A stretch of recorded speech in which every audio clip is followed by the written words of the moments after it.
Good day. Good morning. How are things? Things good? Yeah. I have a real hard time being like, oh, everything's great. I feel great. Knowing what's going on in the world. Well, not even that. Having a small, tiny glimpse of an idea of knowing what's going on in the world. 2 women just died 4 days apart at the only women's prison in Michigan. From Hanta? They won't tell us. Yeah. The one inmate, it was 2 days before her parole, she died. She had been petitioning to the governor about the conditions inside the prison, that there's toxic mold and they make the inmates clean it without protective gear and all this shit. So they might end up shutting that prison down. I don't know what they're going to do with all those inmates. I mean, the thing is, if they would just let all of the non-violent weed offenders go, they would have plenty of room in the prisons. I don't know. I don't know that the women. I think the percentage of that is higher in men's prisons than women's prisons. Well, and then there's the other side of it. Because women are, the cops aren't going to put them in jail for some weed. Yeah, they will. Cute girls. They have to now. They have the cameras. The cameras, they work against you in this regard. But the other side of it is that we stop paying to house predators for long periods. I think there's a lot of predators in that prison. Yeah. Why don't we just kill them? I mean, I seriously, it's just it's one of these questions that never gets answered other than, well, we can't play God. Well, I don't believe in God. I kind of agree with Trump, actually. Reopen Alcatraz. I mean, they could say Alcatraz is nothing. Alcatraz is nothing. It's a small, dinky little shit. It holds like 200 people or some shit. Yeah, Alcatraz is nothing. Oh, I thought it was bigger than that. No. Put them on an island in a prison and leave them. No, just kill them. We just need to start killing pedos. I just don't understand where the... Well, predators aren't just pedophiles. For sure, if you're a rapist in any sort of way, like outside of... Now again, this requires us to use common sense and decency. We're not going to kill a 17-year-old for sleeping with a 15-year-old. Right? Because we're all smart enough to know what's wrong. You can't give an exact anything, but, if you're 23 and you're fucking with a 15-year-old, yeah, that's... You don't do that. My wife and I were talking about this yesterday. So when she was 15, she was literally sleeping with a guy that was 23, 24 years old. Huh? Whatever. Ain't damn for long. I thought he was a loser. She's a bit of a size queen. No. He was too much of a loser. He wasn't going anywhere. But either way, she says that she's not sure if it was just that he's a loser or that he had an affliction. But the thing is, he was in a band. He was a good-looking guy. He might have been a loser, which is weird because why would you be here? But a guy in a band who's good-looking has women throwing themselves at him pretty consistently. He's how I met the Black Crows. Cool. He, that whole concept, she said she went to his apartment one time, and his roommate was there with a woman. And, just how different it must be. If that would have been my friend, if my buddy, I'm 24, 25, 23, whatever, I got a roommate and he brings home a 15-year-old, we have issues. Like we're fighting. We're not roommates anymore. This is a problem. At the same time, I was telling my wife, I think, like, especially on shows like Takedown with Chris Hansen, anytime the cops are involved, because our system has this stupid, like, you have to give this person multiple outs. You have to repeat that you're 14 or 15 800 times. Like, no fucking, like, a person that's 14 or 15, you're gonna have to sort of pull it out of them. Right. They're not trying to advertise that they're 14 or 15. What's up, Mike? They're trying to pretend like I've seen it countless times in my life where a younger girl is masquerading that she's older than she is. For sure. Right? That's what girls do. They don't. Well, They don't just wanna so be you seen as a know, little girl. I'm 15, so, just wanted to make sure you're okay with the fact that I'm 15. Nobody talks like that. I was cut down for 2 weeks, but I've been back live for a week, so if you're not getting notifications and stuff, again, that's just the censorship. At this point, if you're a fan of mine, then you have to know to check my page at 8:30 every day. Or else you're just not going to see it. I'm early today, but it's just what it is. Like, if you want to see my shit, you should tell yourself, I'm going to check YouTube at 8:30, because more than likely YouTube's not going to let you know that I'm live. That's why I have over 2,600 following and I'm live to 4 people. It's not how shit works. But like I say, with shows like Takedown, they're never going to catch a seasoned predator, trafficker, whatever, because those guys are automatically, like, with as much opportunity as they have out there, as soon as it gets weird and maybe poses a threat to them, they're just going to back out. Why wouldn't they? Yeah, see, I think Keith would be too smart for that.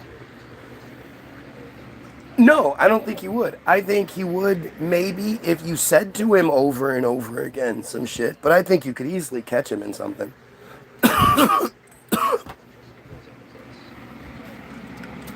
But, like, I see it all the time on TCAP, where the guy getting caught is a fucking loser. He's old, he's gross. Like, the guy that was on there yesterday, he had to be like 400 pounds. Nick, Big Nick, they called him. I don't know. He was so disgusting. No, he was married. He was an ex-Marine, right, who was married and had kids.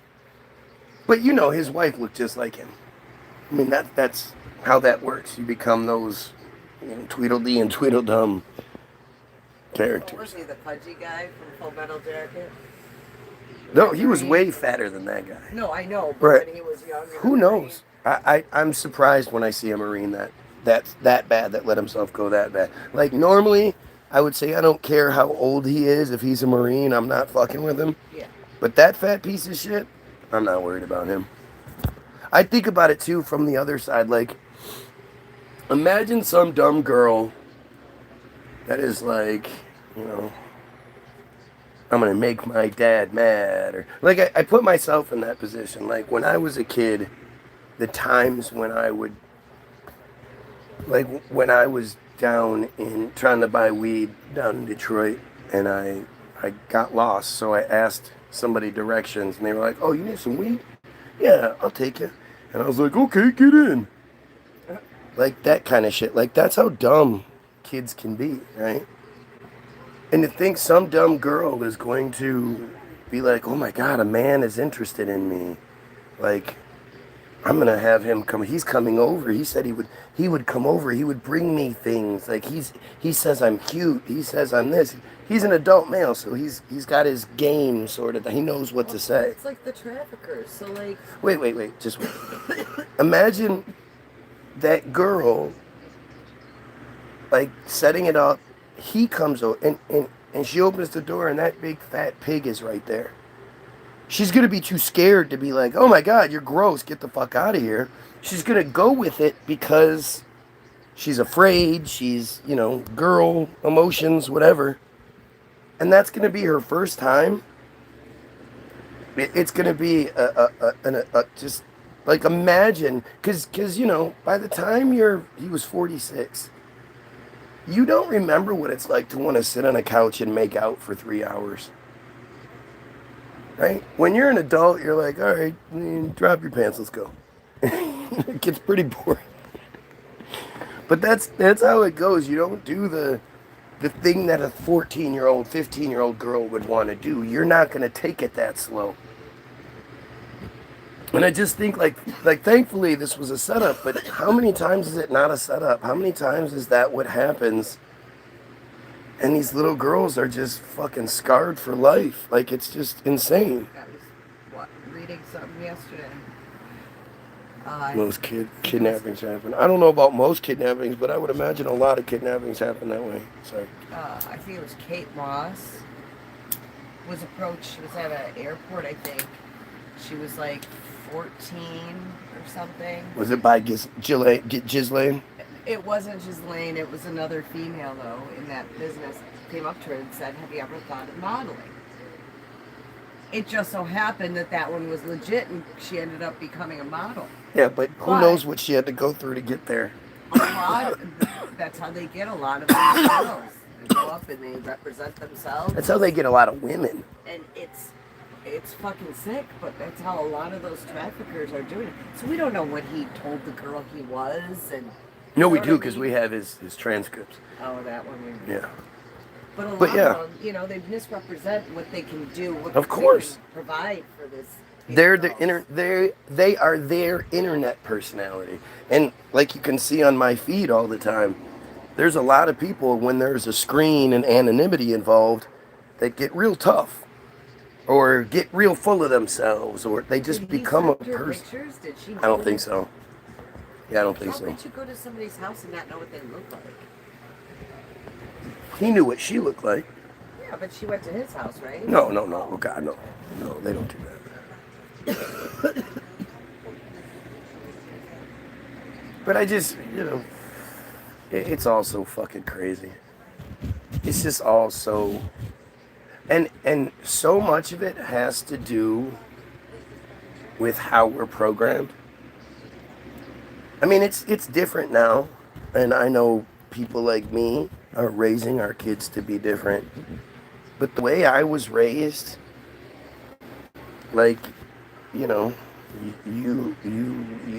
worth was your notches. The more notches you had, the better the man you were. And the crazy part is,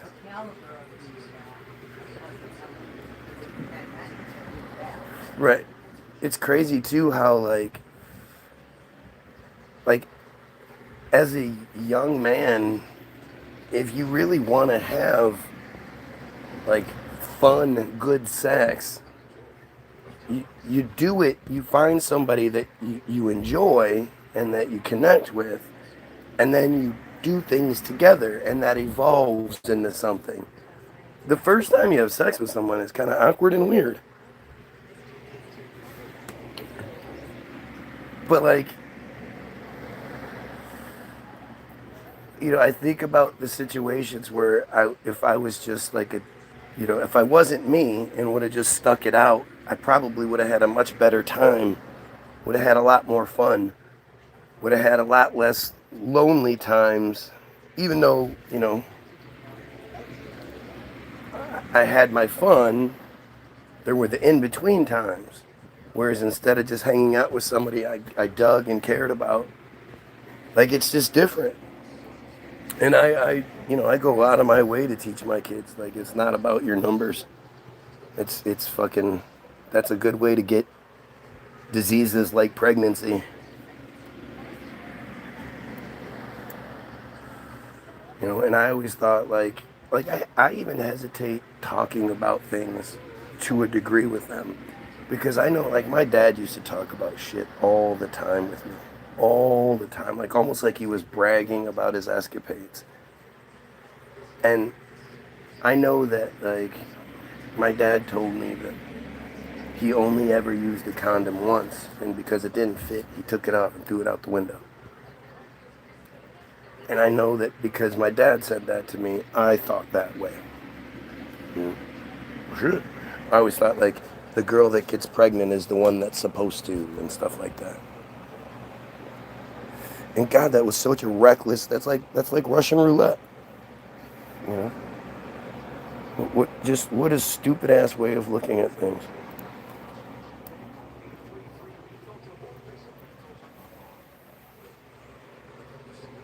But that's, I mean, when you look at our television, what we've been shown forever,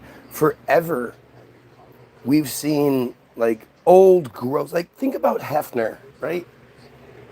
Hefner was a big part of my childhood. By the time I got to be,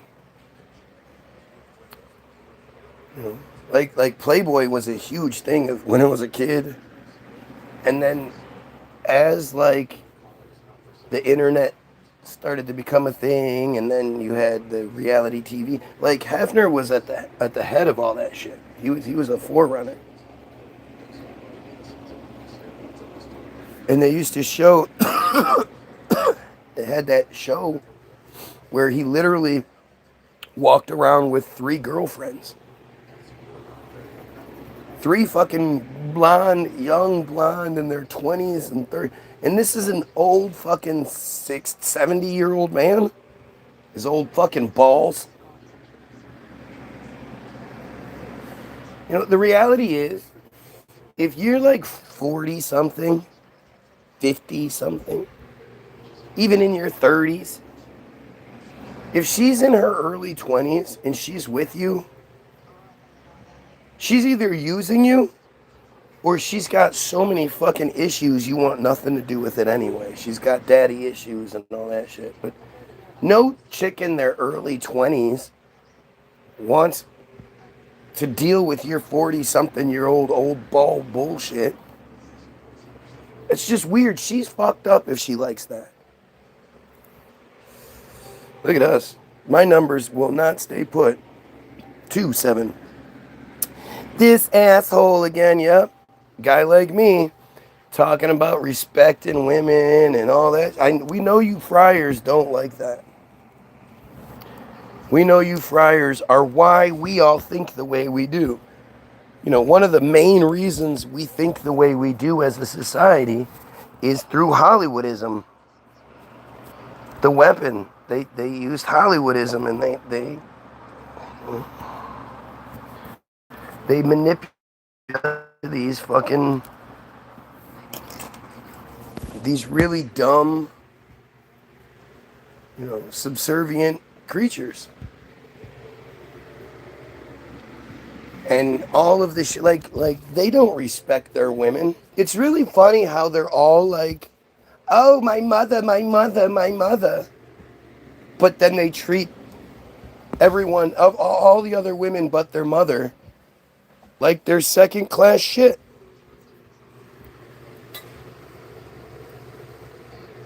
They don't respect their wives. They don't respect their daughters.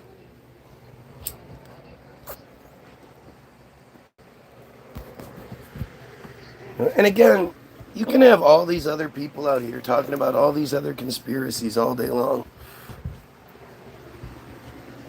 Why don't any of them talk about soul correction?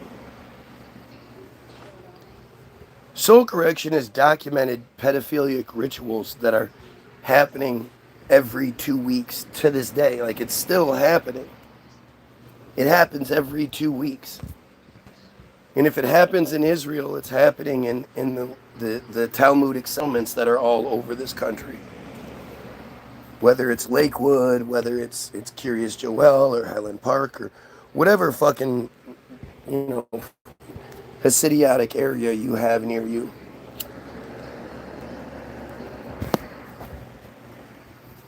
Why aren't we doing something about this?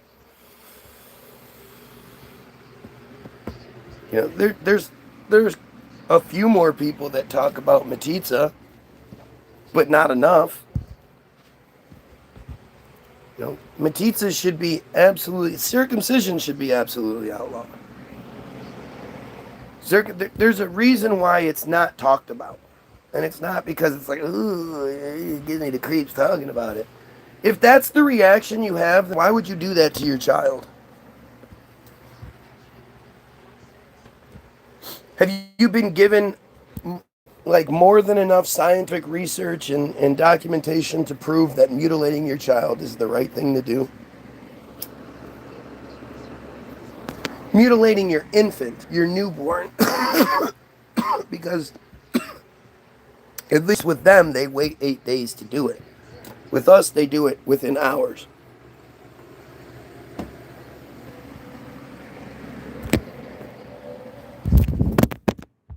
Oy vey. Stepped on the cord.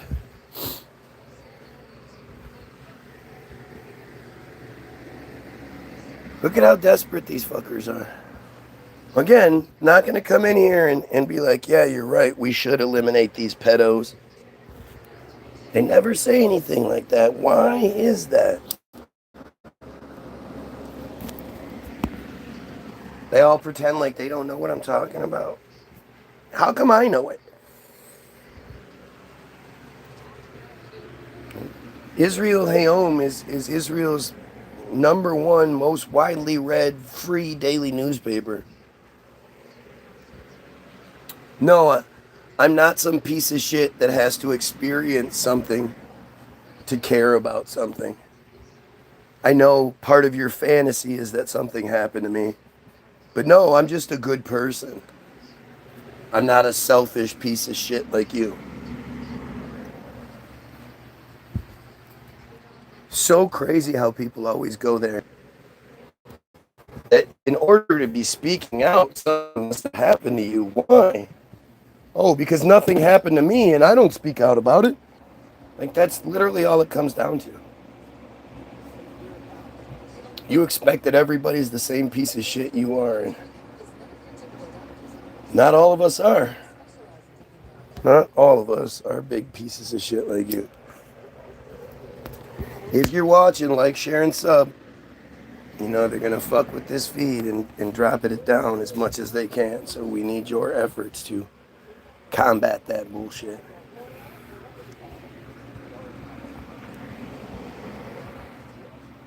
You know, Tao Lower, I think that's his name. He's a guy not only I follow, but a few of my friends, Facebook friends, follow. He makes really good videos, but again, it's just like, I always question the guys that make the really good videos. You know, first of all, they're allowed to without any sort of infiltration or interference. And secondly, I always ask truthers, how do you pick and choose which information you're going to go with? Like, for me, like with Wikipedia, I use Wikipedia because I know it's their source of information. It's what they want us to know. And when it comes to things like the first Aliyah, Act.il, Team Jorge, anything that has to do with their shit,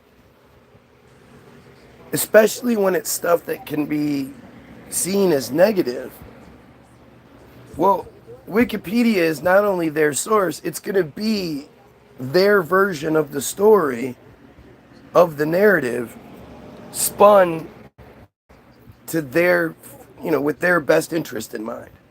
So I don't necessarily believe it to be true. I believe it's the truth they want us to know. And the more fucked up the thing that makes them look is, like, that's the best they could spin it. If they could have made it look better, they would have, but they couldn't. So that sort of makes me, that's what validates it for me.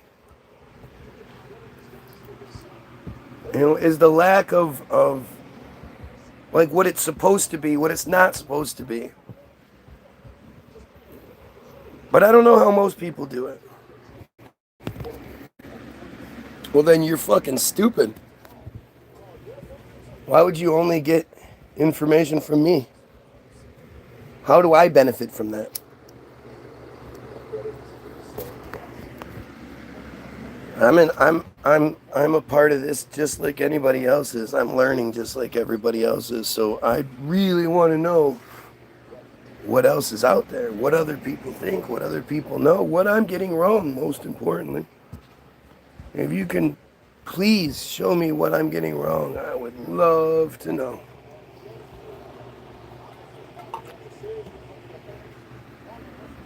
Funny how it never seems to happen. Well, you are right. I am pretty fucking smart. Definitely smarter than any of you pieces of shit. That's for sure. So, as long as you know your place, bitch, that's all that matters.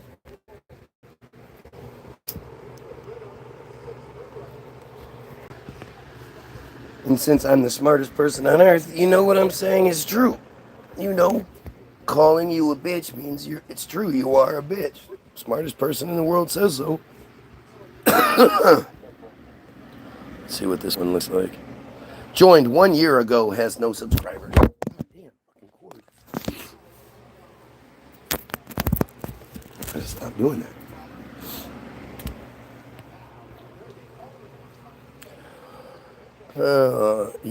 Y-O-U-R, the man. Good job, bud. Good job. You are really killing it here.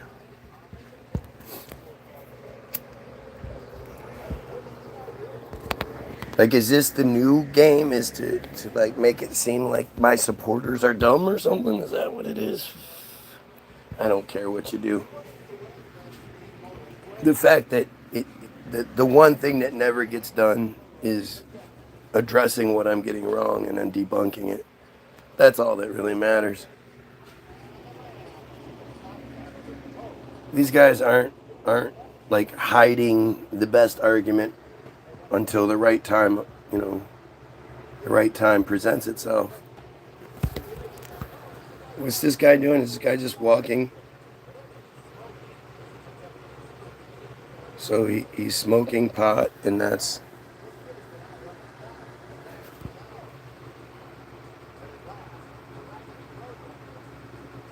They're gonna hit you with the car, dude.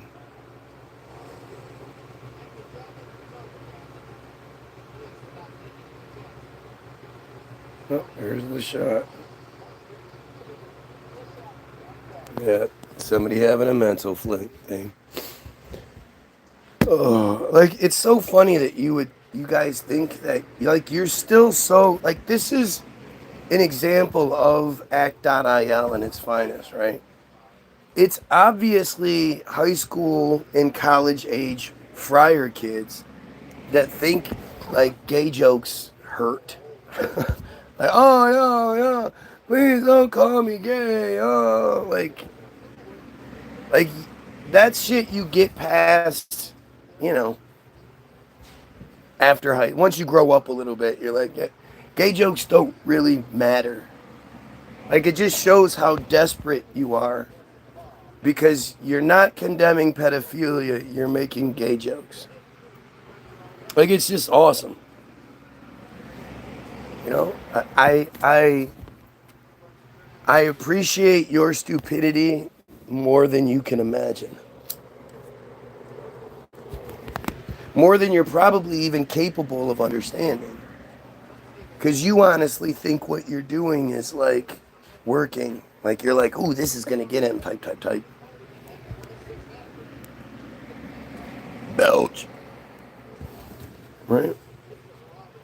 It's just a level of fucking stupid that's it's hard to duplicate. It's hard to manufacture. But this is keep going.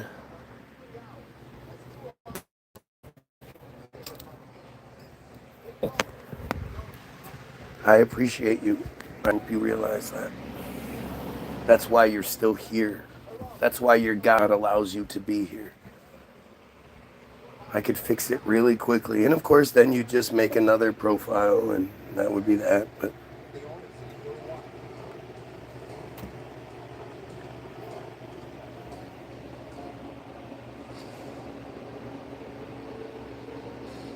Wow, that guy had a grenade in his hands.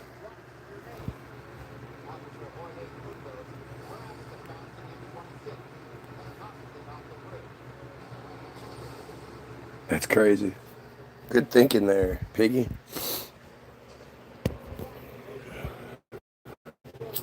I do what really well, you stupid ass? Come on, gonna do it. At least do it properly.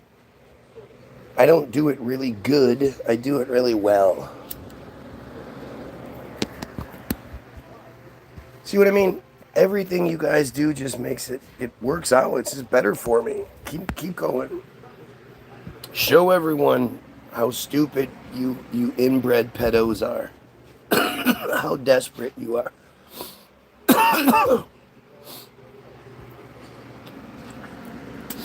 Where are the other dumbass friars at?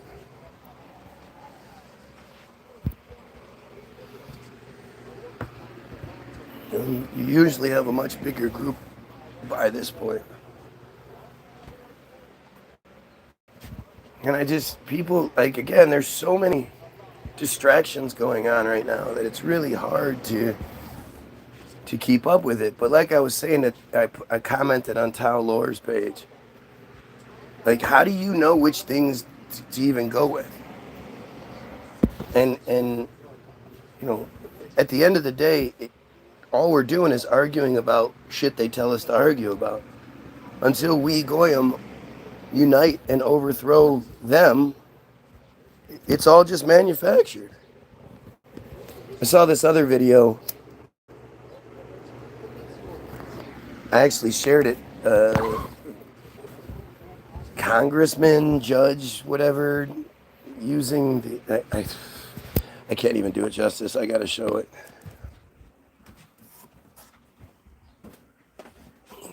I really want you to really help me. Obviously, what I'm doing bothers you.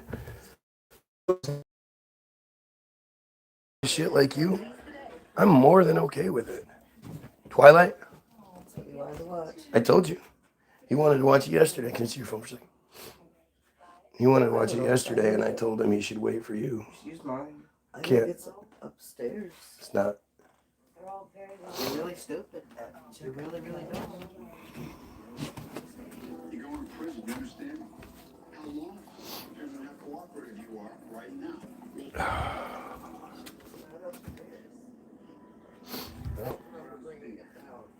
I'm gonna check.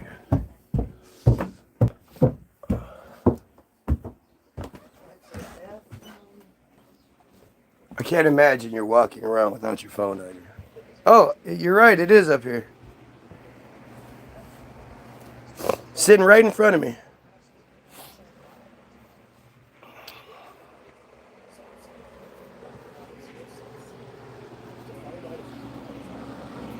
This is so embarrassing to me. Okay. Right here. Yeah, that's your ass. So you don't want to like saying you. It's the nigga right here. Yeah, that's your ass. So you don't want to like saying you the one right? like call people niggas You gonna and call shit. her? You gonna call her me a in nigga. today? Call me what? I bet you won't call her in front of a black man like I bet that. you won't call In me fact, no nigga. Let me help you. You call a black woman in word, call me that. No, call me I that. dare you to do it. I swear for God, I'll make you taste the ancestors. Me too. You a You coward. taste the Oh, that's black ancestors. woman What in is word. that? You a real coward, Why man. would you We'll do get you that? inside. No, go ahead. Go right ahead. Go ahead. I guarantee you Come wouldn't on. do it in front of me. Come on. I know. In fact, I know you won't. Say the word in front of me. Come on. Go on in there. So if he did, because he doesn't, he just walks in. If he did, would that guy attack him? Would that guy put himself in prison over a fucking word?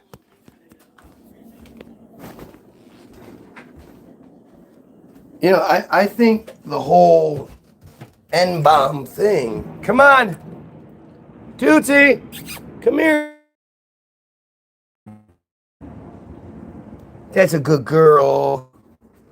That's a good girl. Yeah, that's a good girl. Come on, let's go.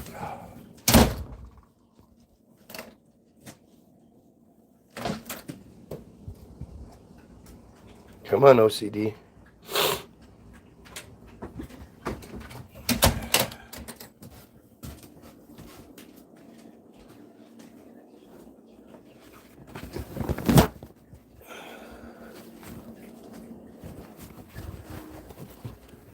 But yeah, I think the whole M-bomb, N-word, well, I think that's one of the best examples of MK Ultra that exists, and how MK Ultra still exists, because they've gotten black people to commit crime at the utterance of a word, and that crime benefits them on multiple levels. You commit that crime, you now you go to a friar-owned facility. Both of you. Let's say you beat the shit out of a guy. Well, that guy has to go to the hospital, friar-owned hospital, friar doctors, more than likely. But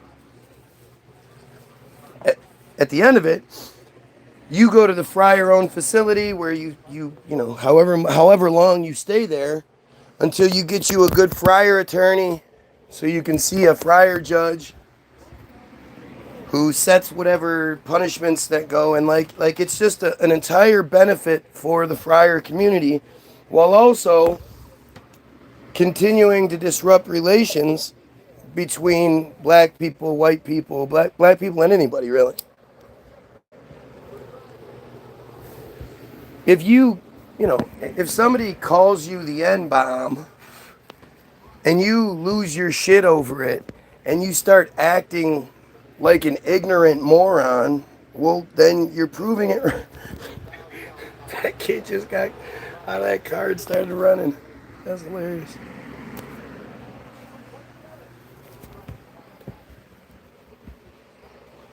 Like, it's really one of the most disgusting examples of how easily and disturbingly we've been brainwashed.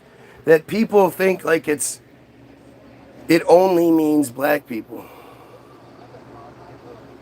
Right? Like, if you think the N-word is only for black people, you're racist. It simply means ignorant fucking moron, whatever. It's an ignorant person.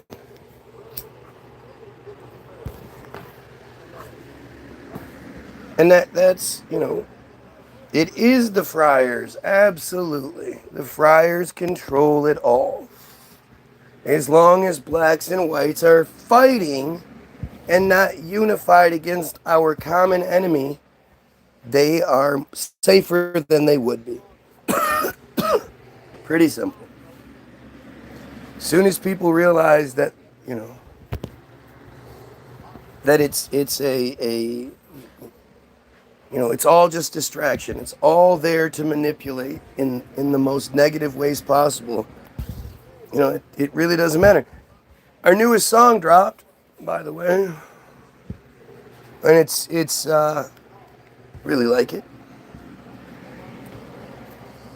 But it's about something that just completely has been ignored. I mean, it's fucking nuts. Especially if you look back into it.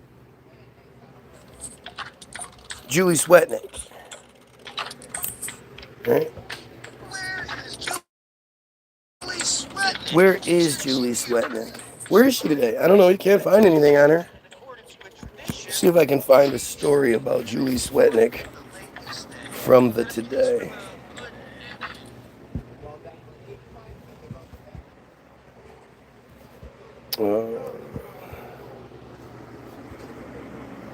Julie Swetnick.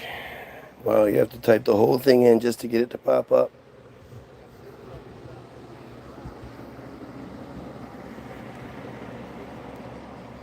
Oh, this way has it CK. That's interesting. Let's see. Is there any new stuff for Julie Swetnick? The last Julie Swetnick story came out in January 17th of 2005. Or 25. And this is by news8000.com. Who is Julie Swetnick, the third woman with allegations about Brett Kavanaugh. It's really interesting how they try to demonize her. They try to make it seem like any mistakes she might have made in the past or anything she'd done in the past somehow disqualified her.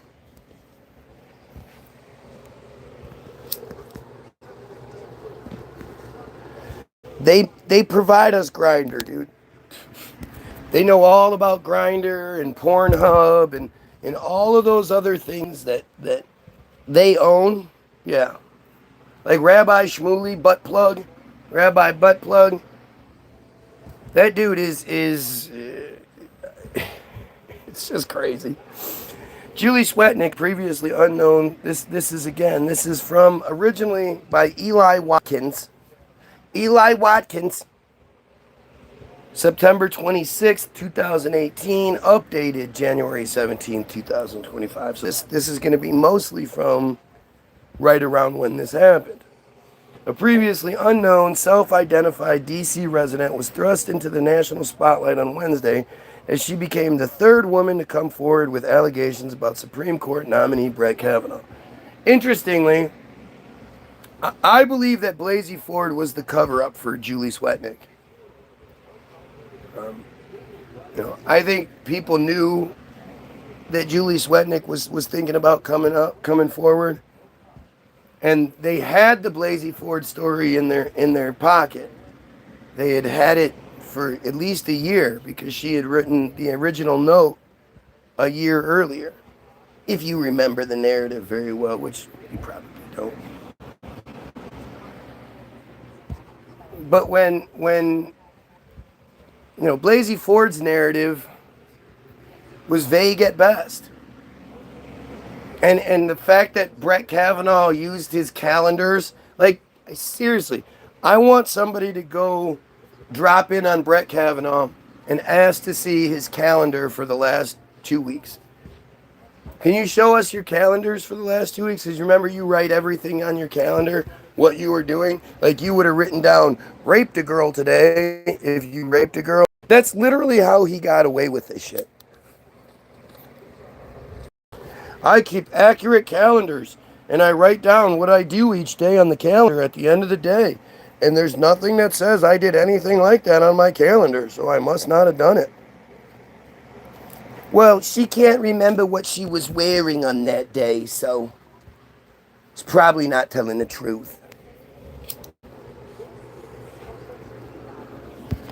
The fact is, when shit like that happens, you go into like a state of shock.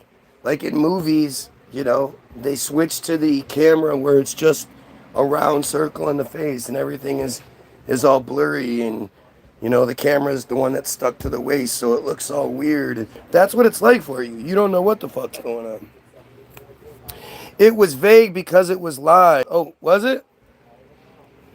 You think that Brett Kavanaugh wasn't a rapist? Like, it's so interesting to hear people talk about it. Like, this broad was raped 30-some years ago. Of course, she doesn't have good memories of it. She's probably done her very best to try to block it out and forget about it. She didn't even try to do it. She finally came forward when reporters and shit started pretending to be students and interrupting her classes. And the whole notion that she was out for fame and glory, well, what's she done? She's a part of some graft program that gives people $3,200 if they do any sort of studies into this or that and the other. And granted, her father and brother are CIA, and there's probably some element to this. Not to mention, she had a friar on either side of her telling her what to say. Somehow she had 2 friar attorneys either side.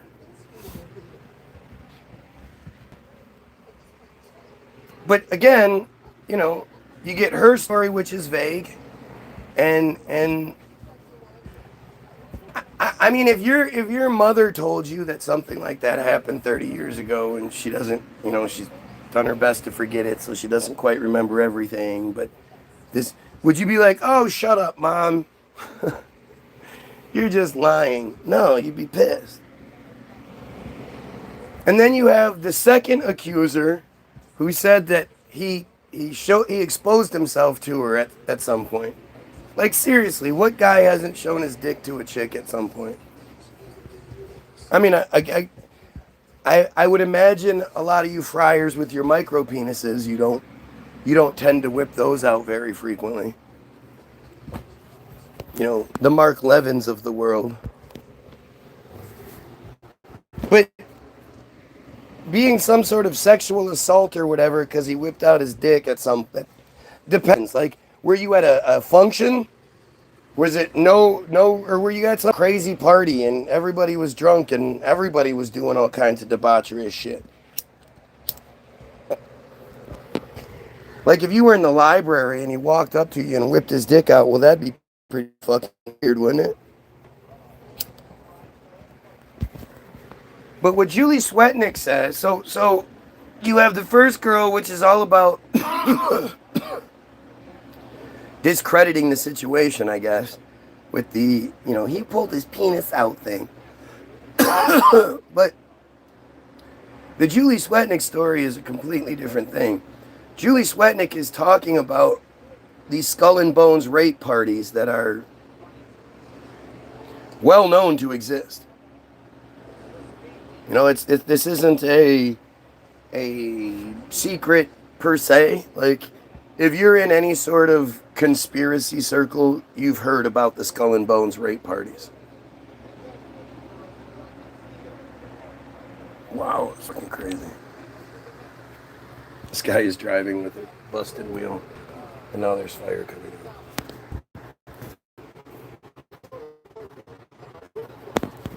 Look at that shit, the wheel just fell off. Oh, dude, you watch. Boom, blew that shit to bits. That's crazy. God hates you.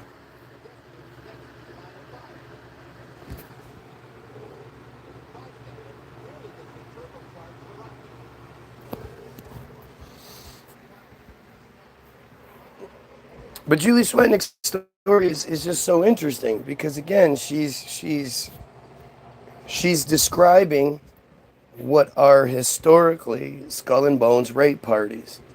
Said she was raped at one, though she's not sure if Kavanaugh took part in that, but she did remember seeing Kavanaugh at one of those rape parties.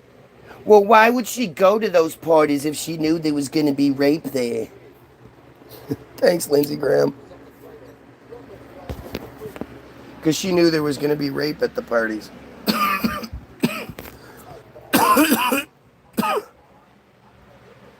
And you always have to remember, like, you know, people are different until it happens to them. There are lots of situations where, I mean, literally, we live in a world where pedophiles are everywhere. We live in a world where the church is easily the most associated with pedophilia organization in the world. And yet people still go to church all the time, knowing that there's a higher than normal chance that their child will be abused because they're at the church. It's like with cops, right? You understand that your life is average everyday person. You are in more danger of dying, of being beaten, of being robbed by the police than you are anyone else. Any thugs, any bad guys, anyone else out there that's you know, that society or the movies or whatever have told you to fear, those people are few and far between. You deal with or potentially deal with pigs on a regular fucking basis. Regular. And all it takes is a swerve. All it takes is a, you know, you're not paying attention. You reach down for something, you swerve, whatever. That pig having a bad day, you happen to look like the guy that his wife cheated on him with because he has a small dick and he's an asshole.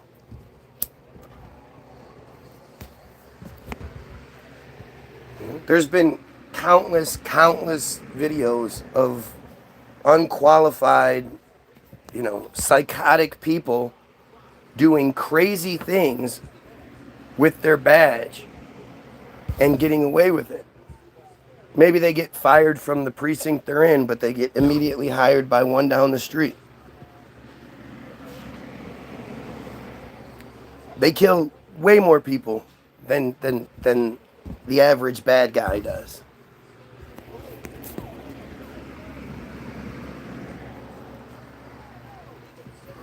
And nobody talks about it. Nobody talks about how much danger we're in every day from unqualified, untested. Like look at the Renee Good situation, the born again good situation. Renee means born again. That guy shouldn't have been a cop. Apparently 6 months earlier, he had been drugged by it, being a fucking asshole that he was, jumped on a car or tried to jump in a window or whatever and was drugged a whole long way and thrown from the car and only ended up with 33 stitches in his leg, which is kind of weird. But 6 months later, he is back on the job shooting some broad in the face who was in a car. So he clearly didn't have the fucking, he hadn't gotten over his PTSD from the car situation.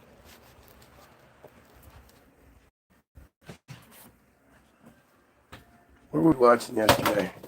And I was shocked. Nick! What were we watching yesterday and they made the PTSD? Remember, we were watching and I was like, oh, they got PTSD jokes? He was watching Turtles for a while. There was something else, though. Maybe it was Nathan and I watching it.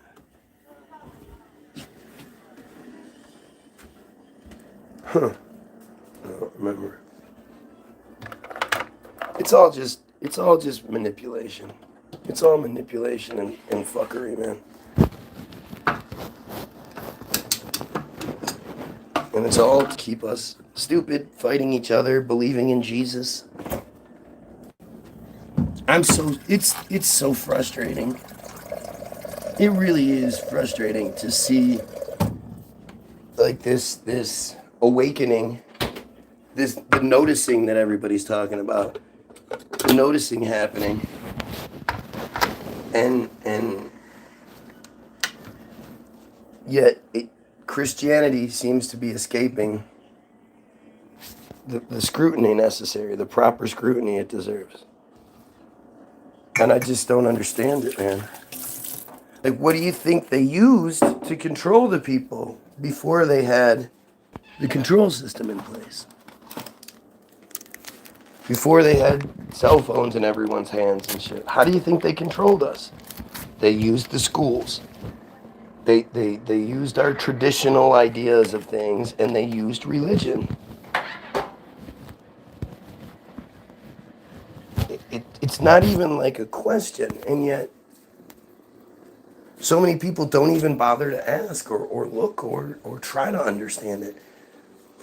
You bring up religion to people and they lose their shit.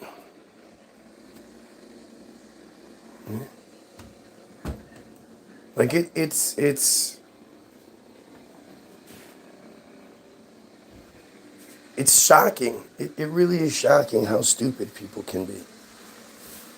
Why are people this stupid? By choice, mind you. They want to be. Nobody's, like, the religion is forced on you as a kid for sure. But then, as an adult, you get bigger, you grow up. You're allowed to think for yourself. And yet, so many people choose to continue to need Sky Daddy to tell them what to do and pretend like gives them approval. If Sky Daddy's giving you the approval, it's you that's giving you the approval. If you think you're talking to Sky Daddy, then you have mental issues. And it's like it doesn't matter. I know you arrogant Christians are just as arrogant as the arrogant Muslims. And it's all the same. The answer to our sin problem is to trust the blood. Like, seriously. Why do Christians speak in a different language?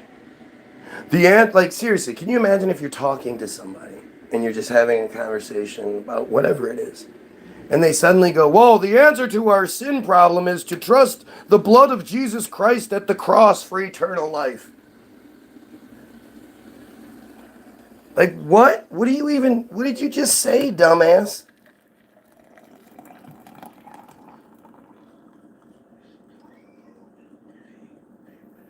Well, just, if you can't afford to buy your kids something for Christmas this year, just trust and pray that Santa will do a good job and bring your children a bunch of stuff. God doesn't force people to be without God. Like, look at how dumb. Again, so this is the response. This guy hasn't said anything else. He just pops in, says the first thing, then says, I guess this is supposed to be a quote. I don't even know what the fuck the first two symbols are for. God doesn't force people to be part of his family, but without God, by default, you will spend eternity in the lake of fire. Trust the blood payment of Jesus Christ for eternal life. Time is short. Seriously. It's like they're not even having a real conversation. You know, they can't handle the reality of the conversation, so they just sort of just start spouting off dumb shit. Salvation is a gift of grace that delivers individuals from spiritual death. Like, seriously, what the fuck are you talking about? Talking about killing pedos, ending pedophilia, making the world a better place, racism, all this shit. These guys start talking about nonsense. And it's the same nonsense that's been the control scheme used to keep stupid people stupid the whole time. You know, it's not like things are, you know, like there's a lack of religious stupidity. Are you really dumb enough to say that your God is so petty that because there's a small percentage of people that don't just believe it's bullshit, that it's like, well, fuck it, I'm not helping anyone then. Unless everybody believes, I'm not helping. Like, what kind of childish, you know, ignorant fucking God? Why would you ever want to get fucking petty? I've heard people say that hurricanes hit because of the sins and because everybody isn't Christian. It's like, you understand it. Fucking Florida is full of a bunch of dumbass Christians and a whole bunch of dumbass friars. You're saying again, the unbelievably small portion of people that don't fall for that bullshit are powerful enough to prevent the rest of you from getting that salvation? I love when people come in here. What are we talking about? Like, if you just sat here and listened for 5 minutes, you wouldn't figure it out. Fuck, 30 seconds.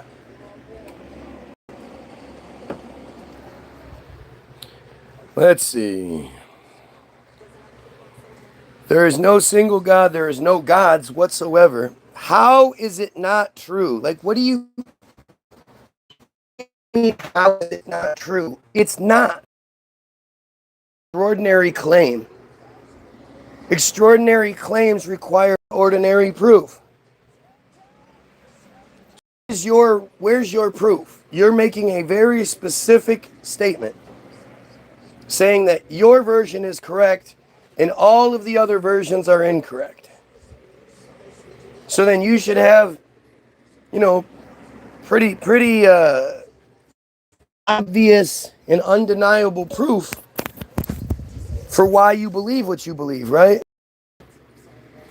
You guys want to see something pretty sad and funny at the same time? Watch how this guy tries to respond, if he even does. Here we go. Jesus, like again, right? Listen to this statement. Jesus is God, and he loves you so much that he died on the cross, taking the penalty that we deserve for our sins, so that you repent and believe in him, you shall not perish, but have eternal life. I mean, it's just so stupid. It doesn't even fit the context of the conversation. But I do like that they pointed that out, because nowhere in the Bible does it say believing in Jesus gives you a ticket to heaven. It just says you have eternal life. So, more than likely, because actually 100%, you're going to go to hell. But at least you'll have eternal life. At least you'll live eternally in hell. Because every single one of you that could have sex before you were married did have sex before you were married. And then once you got married, you had sex for reasons outside of procreation. Hope you don't have any tattoos. You do. Hope your ears aren't pierced.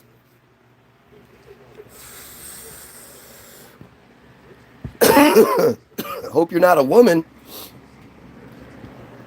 He's talking about false. He's talking about false the desert religions are, or about how false the devil. They're just dumb. They're just dumb. Hell is real. Accept Jesus as your personal savior, and one will have salvation. How could he be all of our personal saviors? Do you know what personal means? But think about how stupid that is, right? Again, talk about a control scheme. Except this fairy tale, this Jewish fairy tale that has zero evidence, zero basis in reality. Because if you don't, you're going to suffer for all of eternity in hell with the fire and the brimstone and fucking everyone you know.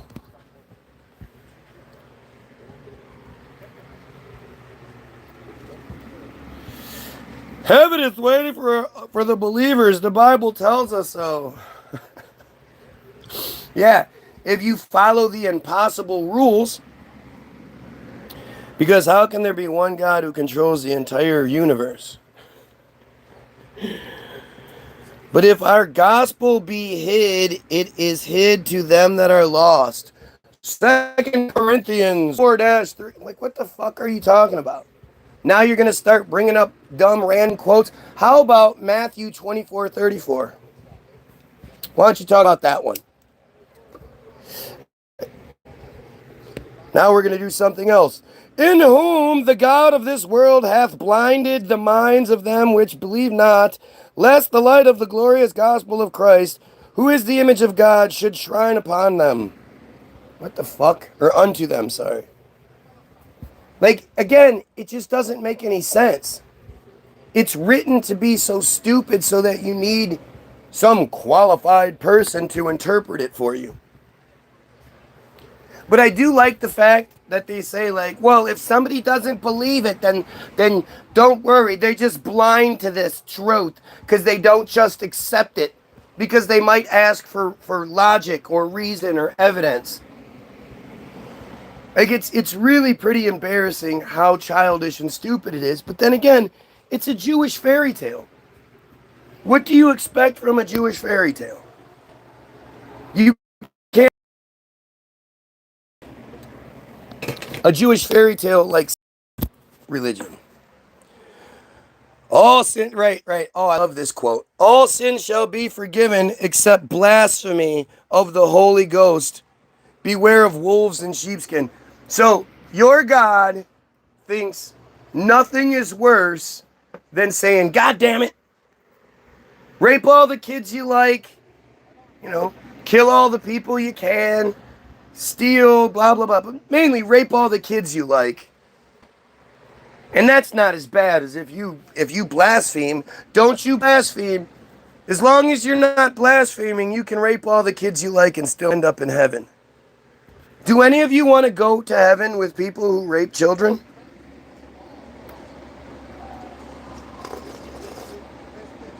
Doesn't it seem kind of backwards? How can it be heaven if there are people who rape children there?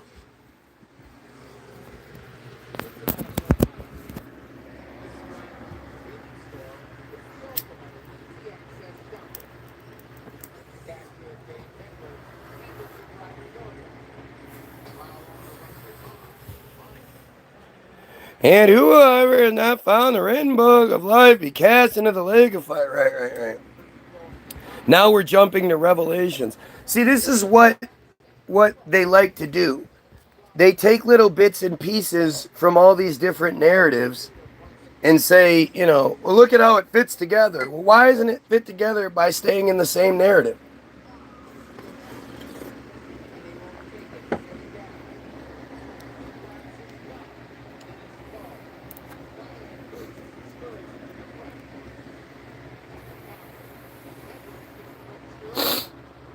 Oh, look. Now we have random people making pizza jokes because that's what non-pedophiles do, right? If you're not a pedophile, you think pedophile jokes are funny, right? Pray for this blasphemous donkey. Yup. Sounds pretty judgy to me.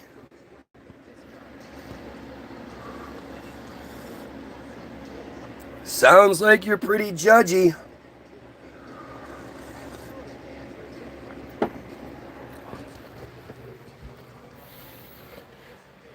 Oh my God. I'm not going to keep reading these dumb things. Jesus fulfilled the law for us.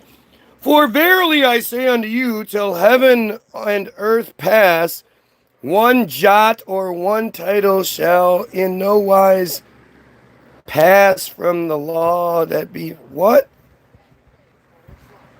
Again, why aren't you talking about Matthew 24:34?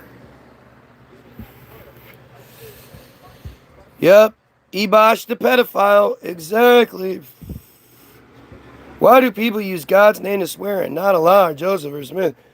Because we're raised in this fucking environment, you dumbass. We're products of our environment. You don't think Muslims walk around saying Jesus Christ, do you? No. Not Muslims in Muslim countries.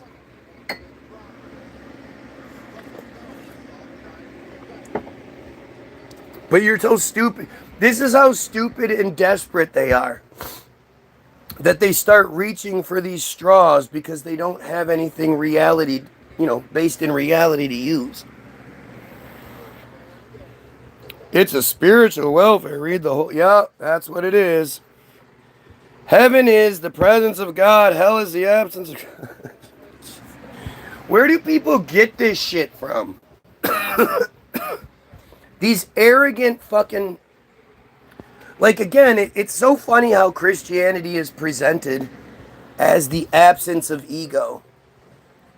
When it's the opposite. It's like an ego on steroids. You not only believe without any reason, evidence, or anything that the sect of Christianity that you believe in is the right one, you also believe that the God of the universe is listening to your prayers, even though God doesn't answer prayers. God answers tithing, giving it money. But the stupidity it takes to be a Christian is just mind-blowing to me.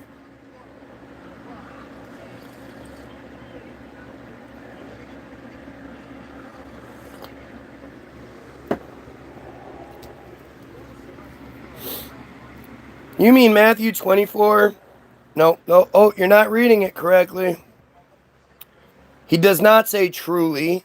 Truly I say to you, truly I say this generation will by no means pass away until all these things happen. That's the dumbed down version.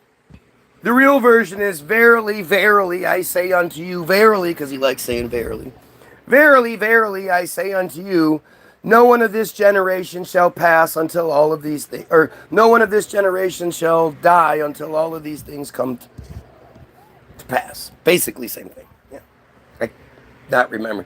No one of this generation shall die until all of these things come to pass. I believe that's what it is. And in the context, it's that Revelations has just been read. And everybody's like, oh my God, Jesus Christ. Hey, Jesus, that's really scary. When do you think this is going to happen? And Jesus is comforting the flock by saying, verily, verily, I say unto you, none of you are going to die until all of this has already happened. Meaning, everything in the Bible has already happened. If you actually read the Bible, it's read from, I always compare it to the Princess Bride. We, the audience, are watching or reading as a grandfather or an elder is telling a kid a story, but then we're seeing the story.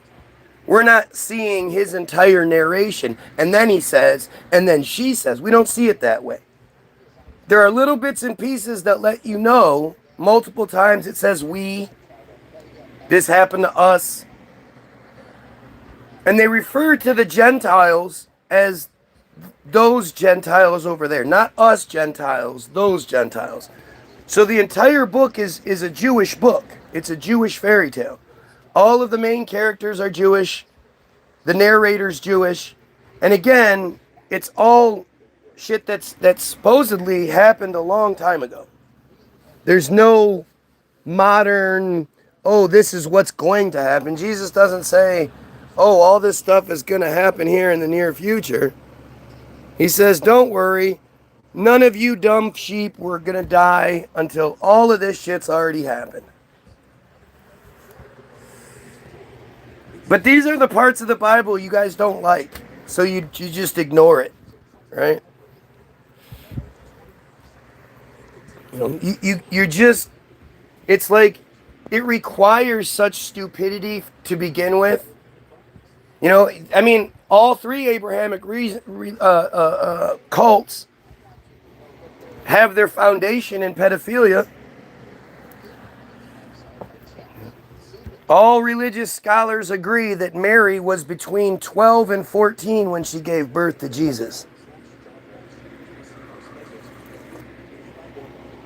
But they only add the N14 to try to make it sound better. Like how pedophiles will always be like, oh, she was 15. And they'll be like, you mean she told you she was turning 15, meaning she was 14? Well, yeah. They always try to add a year or two to try to make it sound better. But they all know she was 12. At least according to the narrative, she would have been 12 when God impregnated her. That's the only way she could have been impregnated and still be a virgin. And Joseph, by most scholarly accounts, is at least 50 years old. As high as 80 or 90. He already has adult children from another marriage. He already has a successful business, a carpentry business. He's a significantly older man.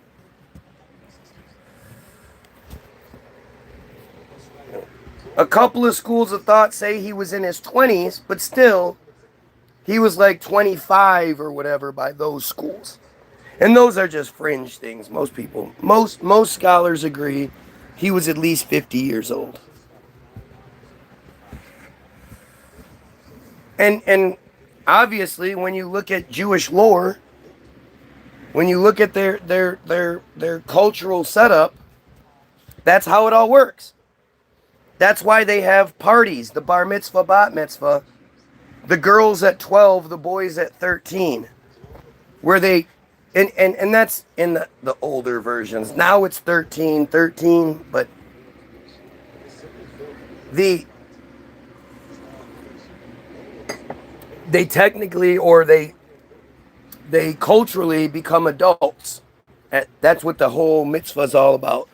They become adults, and essentially the parents are no longer responsible for the sins of the child. That's sort of what it has to do with. They're not like allowed to drive or vote or leave school and start working, or they're not adults in any other fashion. The only way that they're considered adults is that they can now marry, and the person they're with can now have sex with them without it being a crime. That's literally all it comes down to. So if you've ever wondered how Mary could have been with Joseph while also still being a virgin while she got pregnant, I thought they were married. They weren't married. She was betrothed to him. From 12 to 13 is the betrothal, is the grooming period. He selected her, and then she was being groomed to his liking from 12 to 13. So at 13, when she became an adult, he could now have sex with her and she could start popping out kids. That's how it still works today. It just doesn't get talked about.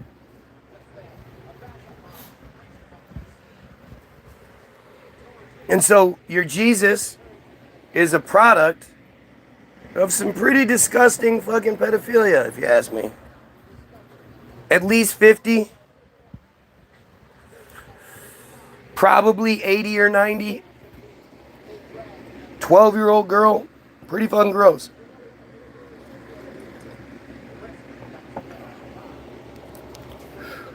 I love when dumb people like this start trying to have this conversation, but because they can only use one source, like, this guy only knows the Bible. And he doesn't know all these quotes offhand. He's looking this shit up. But he doesn't understand that there's narrative outside of the Bible.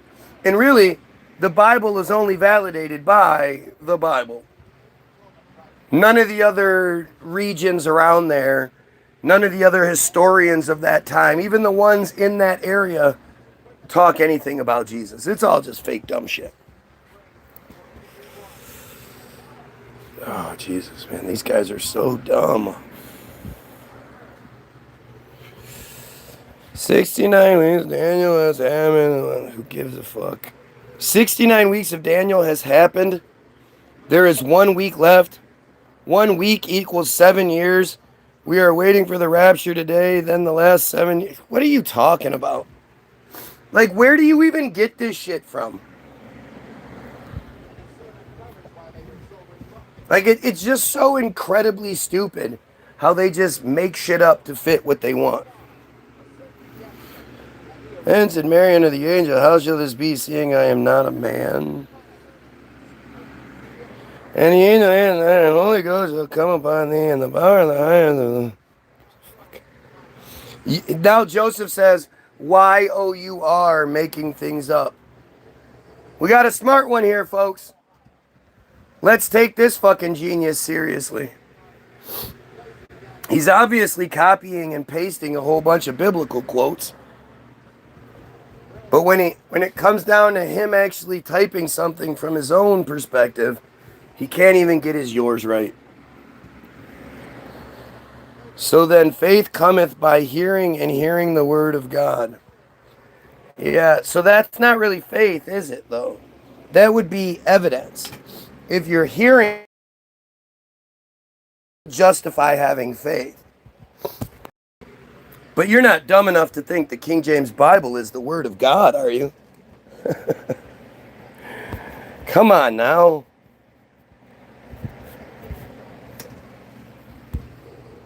I want to see something. 4 years ago, 5 whole subscribers.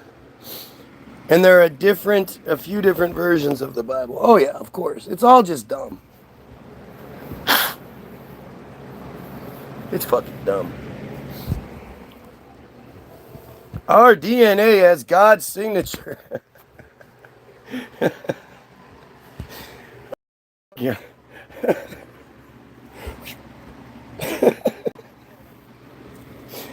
Oh, so stupid.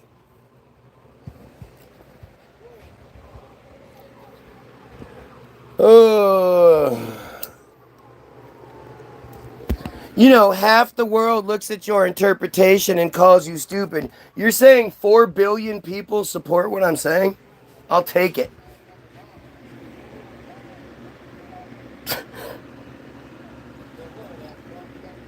You dumbass. Where the word of a king is. I mean, again, just because you're quoting the Bible, that's the opposite of proving something. Like, this is just, it's shocking how dumb these people are. It really is. Like, because you think, like, these people are out driving cars next to you. These people can vote and supposedly affect things with their vote. These people are allowed to carry firearms with them. And it doesn't matter if they get in trouble for using it. They've already used it.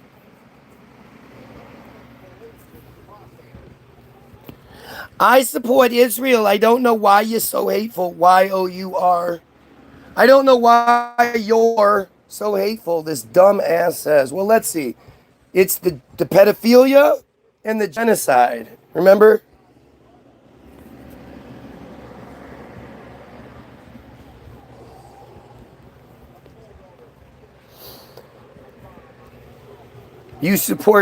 I support genocide and pedophilia. Why are you so hateful, he says. But again, too dumb. See, most of these fucking characters are Israeli. If you look up their IPs, they're from Tel Aviv. English is not their first language. That's why they struggle with it so much. That's why they get the yours wrong all the time.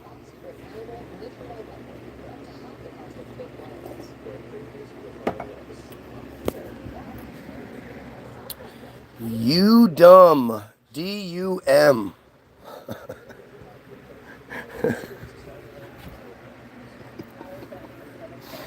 Oh my God. Literally everything is wrong with that post, that comment. Everything.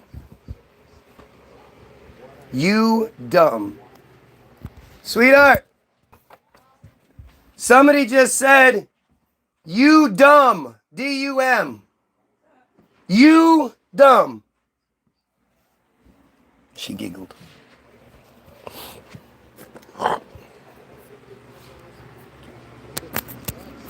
Sounds like you're the hateful one. I am very, very proud of my hatred.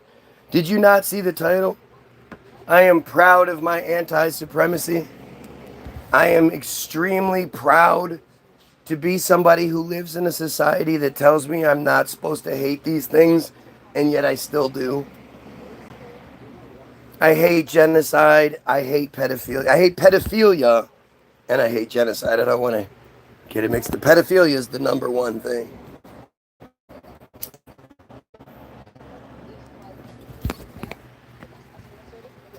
I really couldn't care less about your transcendence, your redemption, your salvation. None of it. We need to stop you people from graping your own fucking children. You got to be kidding me. If you can do it to yours, what can you do to everyone else's? What won't you do to everyone else's?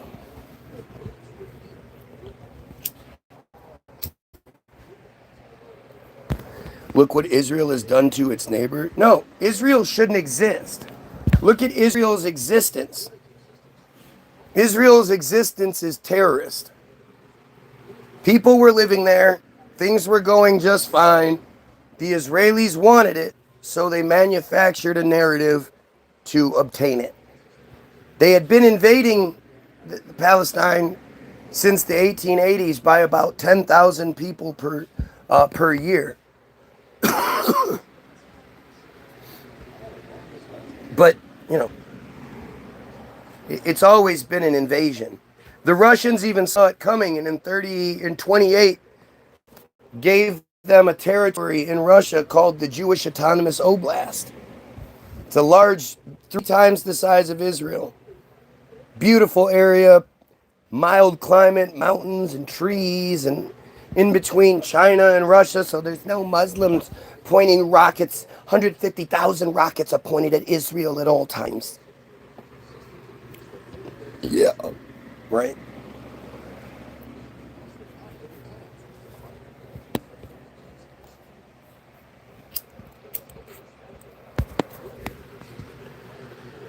When a woman reaches the age of puberty and she is physically and biologically able to reproduce, she is now a woman of legal courtship age.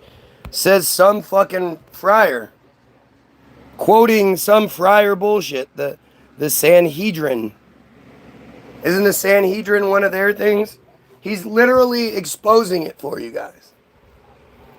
If she bleeds, she breeds. That's how they think. If there's grass on the field.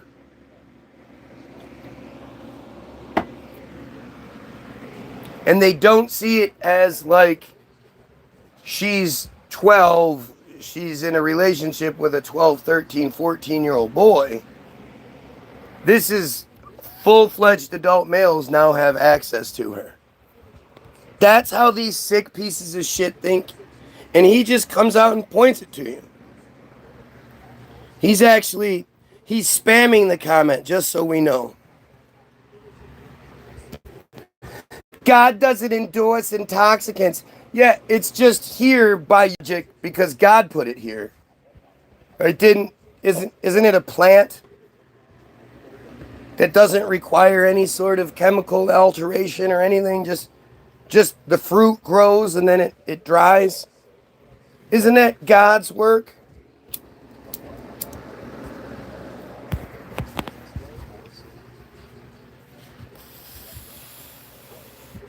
Why don't you read me messages? Exactly. Why don't you read me messages? Says some dumbass. Dumb guys just want to have fame on the internet through slandering Jesus Christ. Yeah, because the best way to get fame is by talking bad against Sky Daddy. Like if I wanted fame and fortune, I just pretend like I had a vision by Jesus. Look at my hair. Look at my birthday. I can heal you by saying touch. The best way to get fame and fortune is to sell Jesus. Dumbass people by the droves will buy Jesus. They already do. When you sell people something they already buy, it's much easier than going against the grain. Nice try, though. Thank you for continuing to prove how stupid you people have to be. You are filling your body with the devil's energy by altering your state of mind. Yup. Again, if it's the devil that says we shouldn't rape children, we should kill pedophiles and overthrow the friars who keep us as slaves, fuck yeah, devil all the way. Woohoo. Again, this person is trying to make it sound like I'm the bad guy for saying we should kill pedophiles.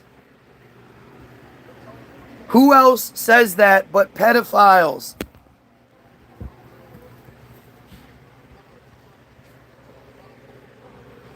Jesus would never change his body like that. Yeah. Okay. I just don't even, like, there's not even a conversation to be had there. If you switched it out for Santa Claus, it would be just as stupid. Well, Santa Claus is watching over you. He's making sure you're doing things right. Making a list. He's checking it twice. He knows if you're naughty or nice. The Bible says there is no God. Do you believe there's no God? Because a fool believes there's no. The Bible says there is no God. I don't remember reading that part. You shouldn't vote. Loser. Laughing my ass. Can you imagine? Like, seriously, this person types, you shouldn't vote. Ah, ha, ha, ha, ha. Oh, wait, sorry. You shouldn't vote, loser. Ah, ha, ha, ha, ha, ha. That's what this person is implying that just happened. And believe me, I don't vote. I'm not dumb enough to fall for that shit. I know you do. I'm not surprised. If you still vote after 2016, when Trump lost by 2,700,000 plus votes, and the APAC swamp he said he was going to drain, put him in anyway, and Hillary was like, all right, I don't care about being the first female president ever, I'll take off. Yeah, if you still believe in voting, you're probably a Christian. Go to Israel. Yeah, I wouldn't go to Israel for all the money in the fucking world. First of all, Israel doesn't exist. It's just a construct. We're talking about Palestine at the very least. So, if we could eliminate the cancerous friar scourge in Palestine, then I would happily go there. And watch the Bible come alive. Go see the skull. That is Calvary, where Christ was crucified. What are you talking about? Now this guy's trying to bring up some props. Now they have a skull. Gee, that's we've never heard of a skull before. I really appreciate you spamming the thing. I guess are you trying to expose? Dumbass is resorting back to quoting the Bible again. But without faith it is impossible to please him. For he that cometh to God must believe that he is, and that he is a rewarder of them that diligently seek him. Right.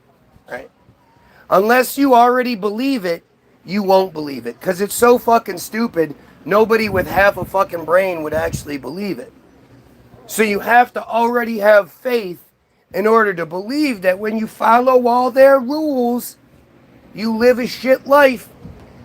But as long as you follow the rules and you don't ask too many questions when you die, you get a mansion. I have faith that I will. Okay, then you will, buddy. It's so stupid.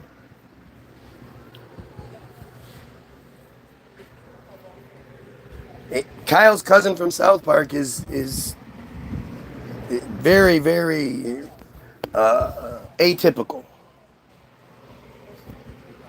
You should come to Israel. Why? I don't want to be covered in filth and stench.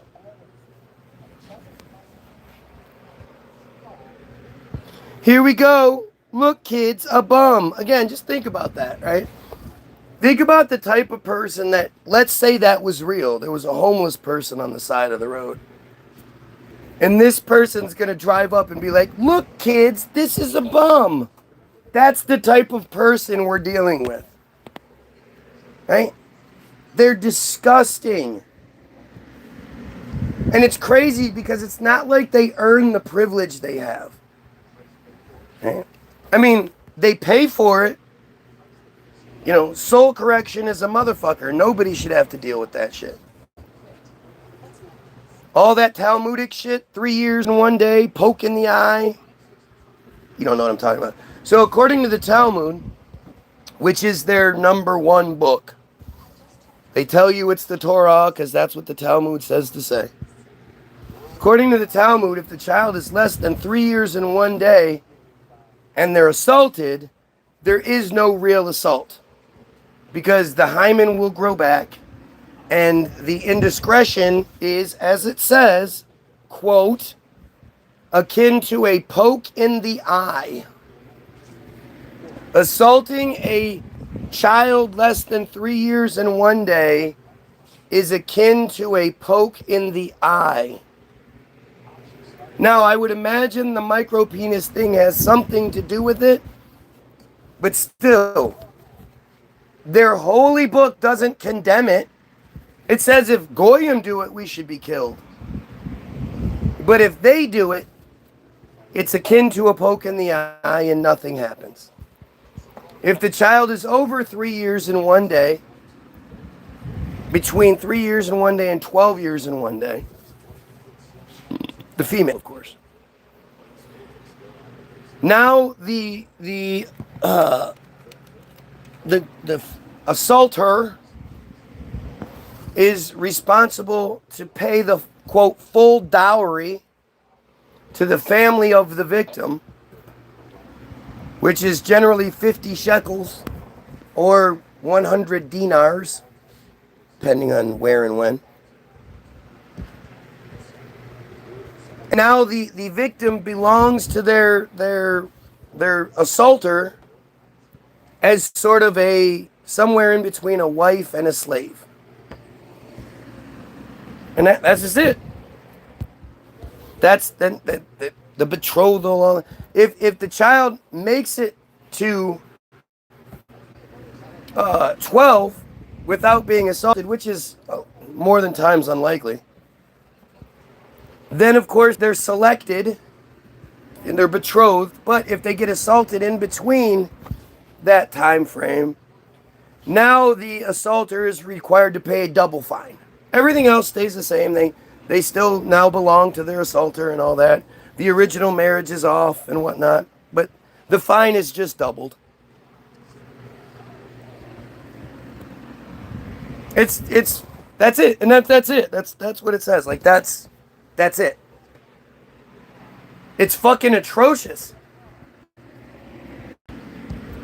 And when you look at communities like Lakewood, if you look at Rabbi Shmuley, I keep waiting for Rabbi Shmuley to come in here. Rabbi Shmuley, but see, this just goes to show you that everybody that you see, that you're allowed to see on TV, has a big following or whatever, that a Rabbi Shmuley would go to or entertain or engage, they're all a part of the script. Because they never actually say the real shit. Like, one thing you never hear anybody say to Shmuley, which should be obvious, when he's saying, well, you haven't had boots on the ground there. You don't know what it looks like. I'm telling you, this is what I saw. Nobody ever says, well, you're a fucking lying piece of shit, so why would anybody trust what you have to say? Right? He just continues to get away with his lies and bullshit. But Rabbi Shmuley's parents, according to him, he's the youngest of 5 children born to his mother when she was 24 after they had taken a break from having children. He was like the oops baby. And so you're looking at least 3 years between him and his next oldest sibling, especially if they took a break. Meaning his mother was probably 21 when she had his next oldest sibling. She has 4 children earlier than Shmuley. At the very least, you're talking about roughly 2 years in between each child. That's 8 years. And that's in an extreme case. If she's popping out, 4 kids in 8 years, that's a lot. But it's doable. That means she was 13 when she started popping out kids, which fits the narrative. She had her bat mitzvah. She was selected by Shmuley, whose father is at least 10 years older than his mom. He says 10 years, but again, you can't trust what he says. He's been caught lying about his wife's age online. Like, he's just an idiot. But his parents are a prime example of an adult male selecting a child and breeding with her from 13.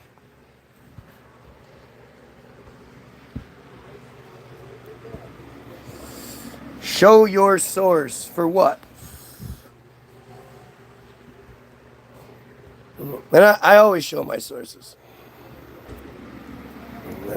That's the one thing I always... Oh, gosh. We have fucking pedophile Joe here. The guy that admitted to being a pedophile. A different pedophile Joe, actually.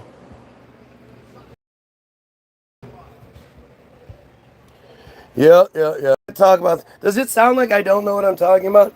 Isn't it funny how, again, it's not like they debunk what I'm saying. Their only argument is that I can't talk about it. Why? It's readily available for anybody that wants to look for it. And then why, if I'm wrong about things, why don't you just address what I'm wrong about so that I'm no longer wrong about those things? Why don't you explain what we're misconstruing here? Instead, you just cry and cry. And now look, we have Jerry the Friar posting pizza slices and pedo flags. Do you need any more evidence? Like, I just... What else do you need? These guys are fucking proud pedophiles. What can you say? They're proud fucking pedophiles. Nobody makes pedophile jokes that's not a pedophile. Nobody. If you know any pedophile hunters, like Sean Mundy or Pop Squad or anybody but like predator poachers, because fuck Alex Rosen. You know any of those guys, tell them to come here and let them see this for themselves. Share this feed with anybody that'll hopefully you can share it with somebody that'll come disagree with me on an intelligent basis, but I doubt it. I don't see how.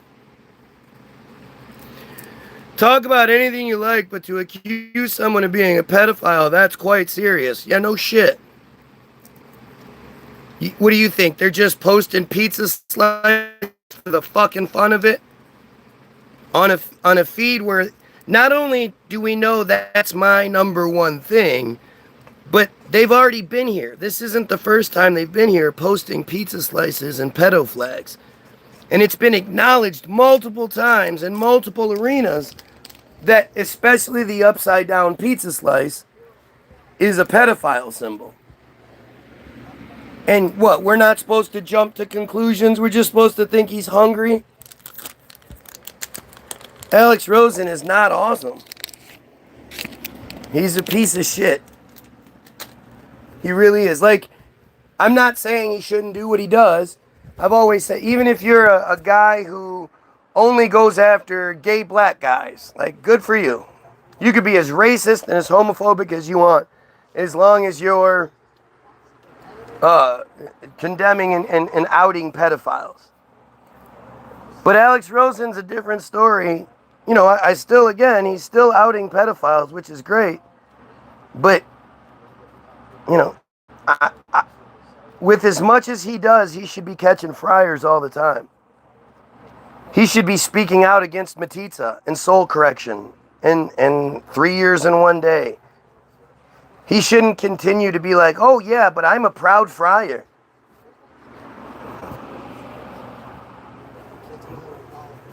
He's an idiot. Like, it is what it is. I hate them. I don't have any, like, there's no reservations or anything about saying it. I hate them. I'm still waiting for one of them to come in and be like, yeah, as a fucking friar, I hate that we have these practices. I don't see why we can't, still have our cult without these pedophilic practices. I want to do everything I can to eliminate these pedophilic practices. Never had one do it. They all just come in and fucking cry.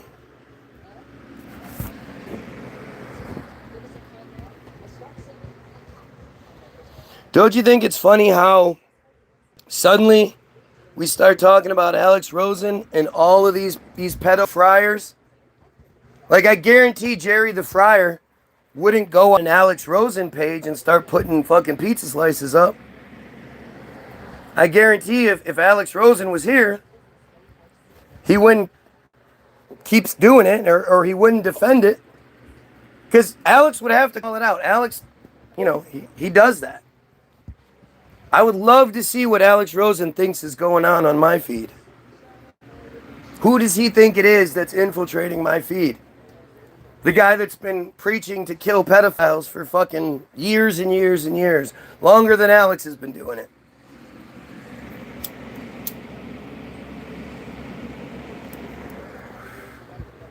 Would Alex let his cult affiliation override common sense in this regard? I mean, that's usually what they do, so.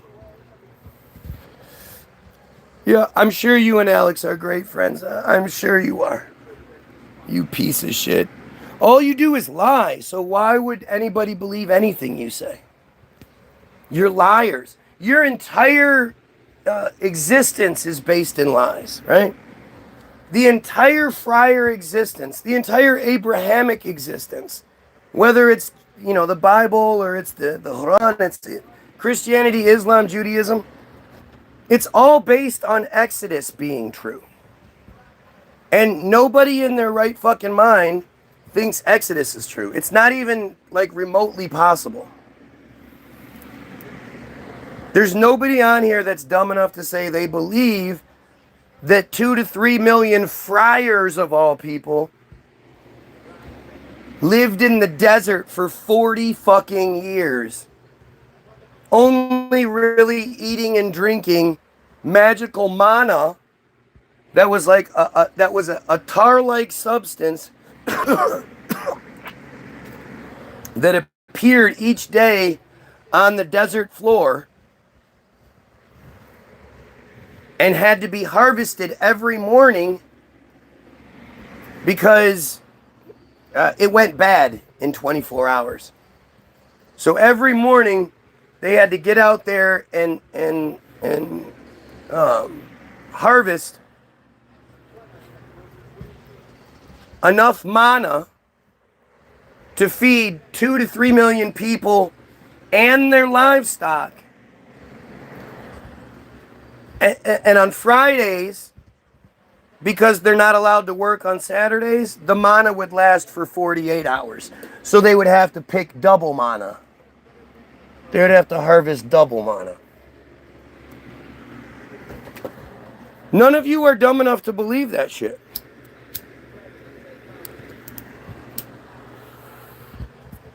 Right? None of you are dumb enough to believe that shit. And if you do believe that shit, I'd love to know why and how. But when you understand that that is a lie, it's not true, it's bullshit. And that is the foundation of the cult, then you understand that everything they do, think, say, believe, it's all lies. Their entire thing is a lie. They have to lie to themselves in order to believe what they do. Right? You are fucking insane. Take your meds or I'm reporting the stream to who? You fucking clown. Take your meds. You guys remember, take your meds. Take your meds. That's their number one programmed weapon. Because they can't actually argue anything intelligently. So they do take your meds. The whole purpose is to make the person speaking sound like they're crazy. He's crazy. And this is literally what they've been taught to say from the beginning. Because there is nothing else they can say. So, what the fuck? So the first thing you need to know is auto-emancipation. Okay? Auto-emancipation is a pamphlet anonymously written in German by a Russian, Polish, friar doctor who was only a doctor because after he went and got his law degree, but friars weren't allowed to practice law in Russia, so he became a doctor instead, because that's how things work. An activist, Leon Pinsker, in 1882, even though it was anonymously written, and attributed to him much later in life, if not posthumously after his death.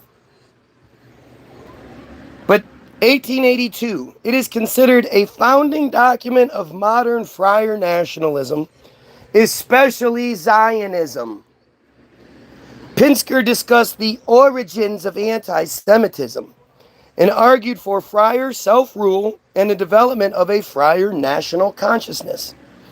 He wrote that friars would never become the social equals of Goyim until they had a state of their own.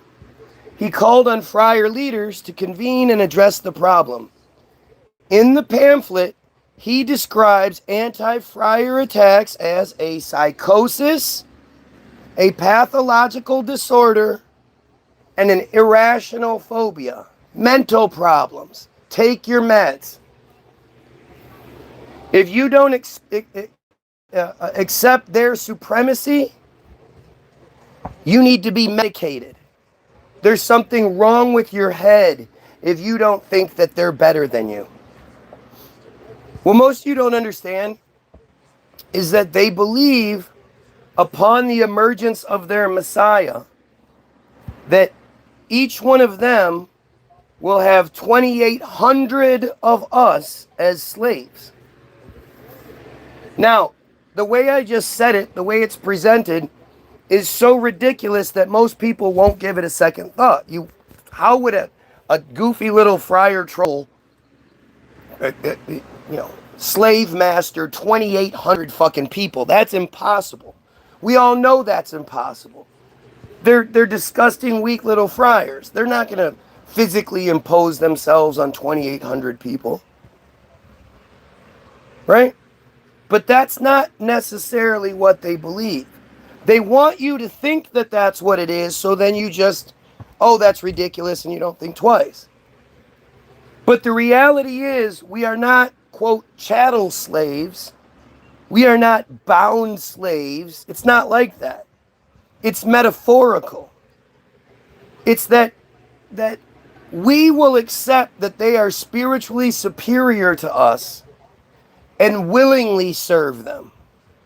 And in order to live the privileged, carefree, work-free, expensive life that they live, it requires 2,800 of us living our lives. To make this happen is incredible. There are so many more people than you think involved in that. The guys that literally do each part of the electric line, from the production to maintaining the lines, the posts in the ground, the generators, all the manufacturers of the parts, all the companies that exist that manufacture the little pieces that have to be used, the people that built the factory that they were in, the people that fed the people that built the factory they were in, the people that clothed the people. Like, it's a huge range.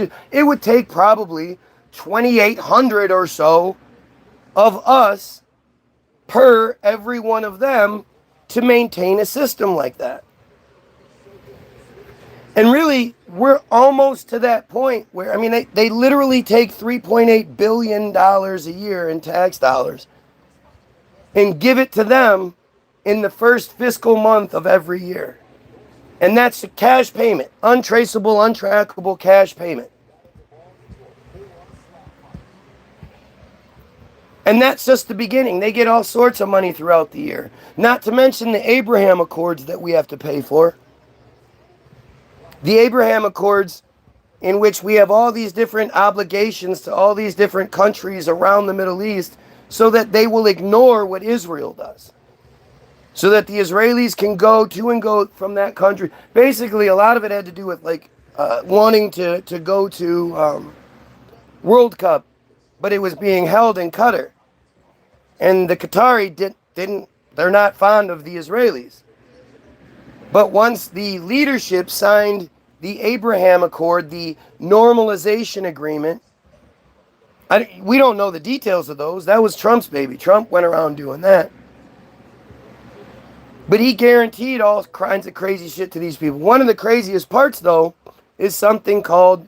So the Memorandum of Understanding is why we give them the $3.8 billion each year.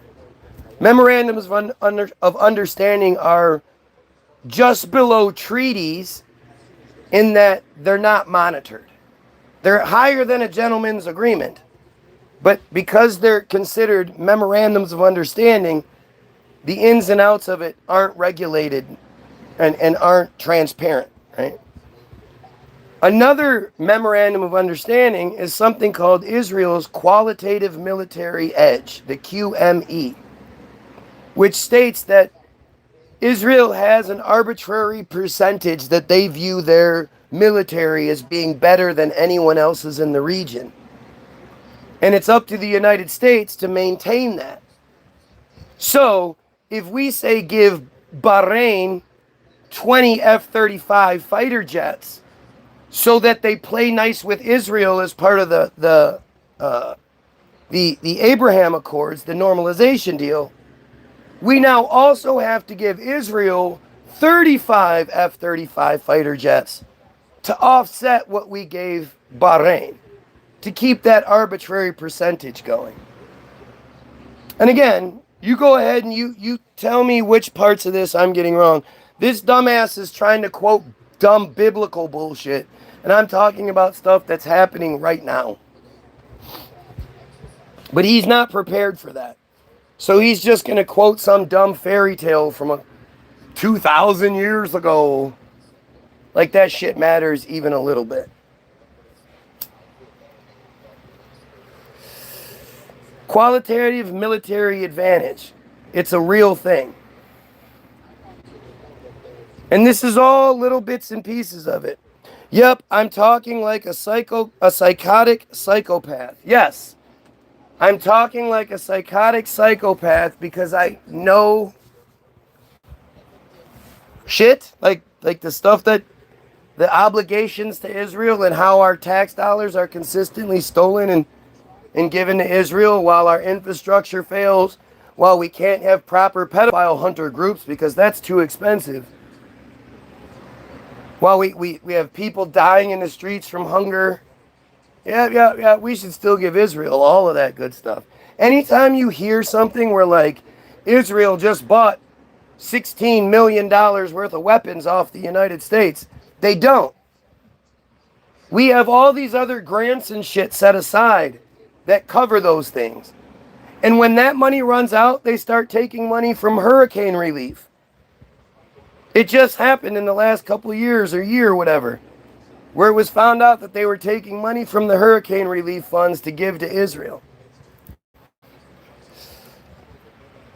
And you guys, most of the time, you bring receipts. Everything I have receipts. What am I supposed to show you? You guys want to see qualitative military advantage?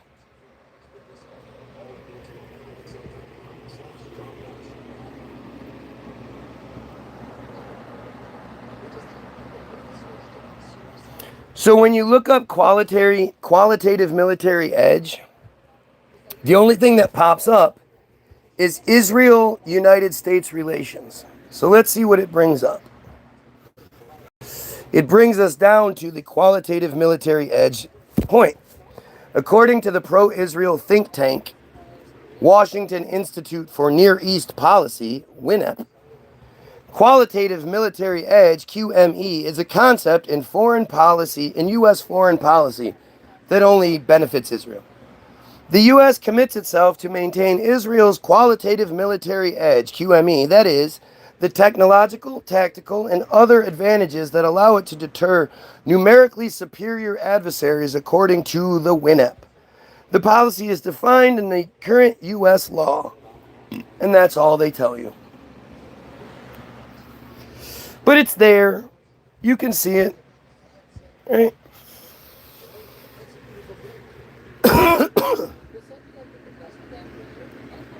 Look at this shit.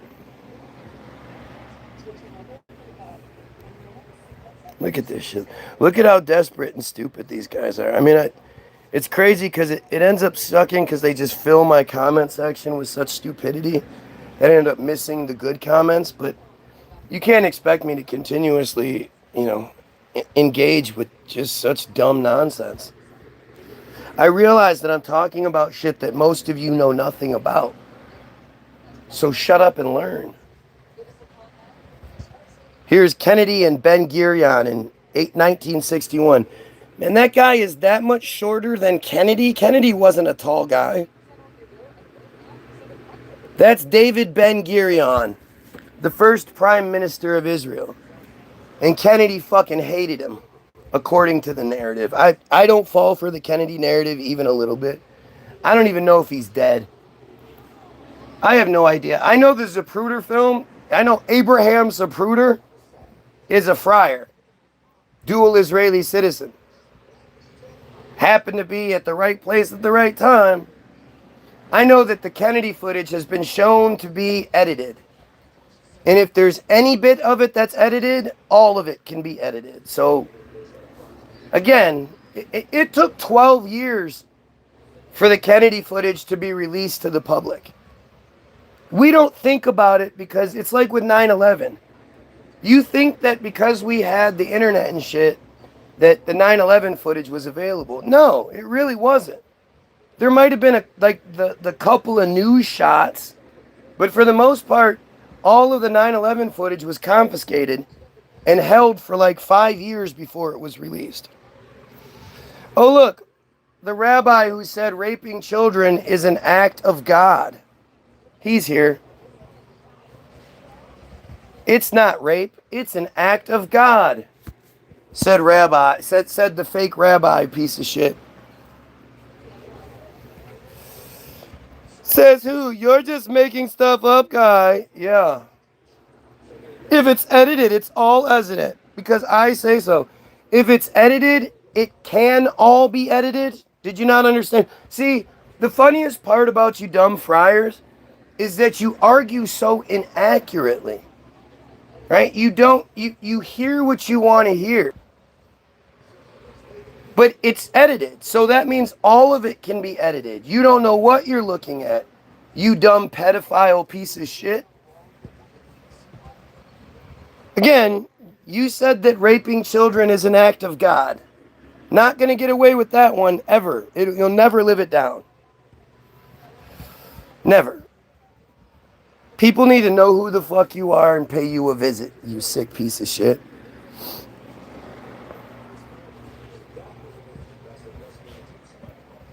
I mean, it's all, the whole thing is just insane. If you read this page, this Israel-United States relations page, you're just going to see shit that just doesn't make any sense.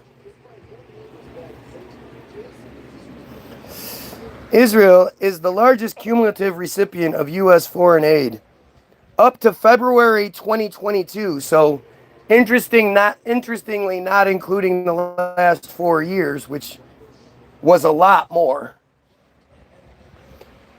The U.S. had provided roughly $150 billion non-inflation adjusted in assistance. Weird. Normally they adjust that kind of shit for inflation, but I guess to keep the number as low as possible, they're going to go with the non-adjusted. You absolutely said it. I have a screenshot of it. I'll make sure I use it as the thumbnail for the video in the next video I make. You absolutely said it. And now, because again, you're a lying piece of shit coward, like you always are, you're going to deny that you said something that's easily provable. Easily provable. Multiple people saw you say it. I have a screenshot of you saying it. So, you'll see. You disgusting piece of shit. The United States' first free trade agreement with Israel in 1985.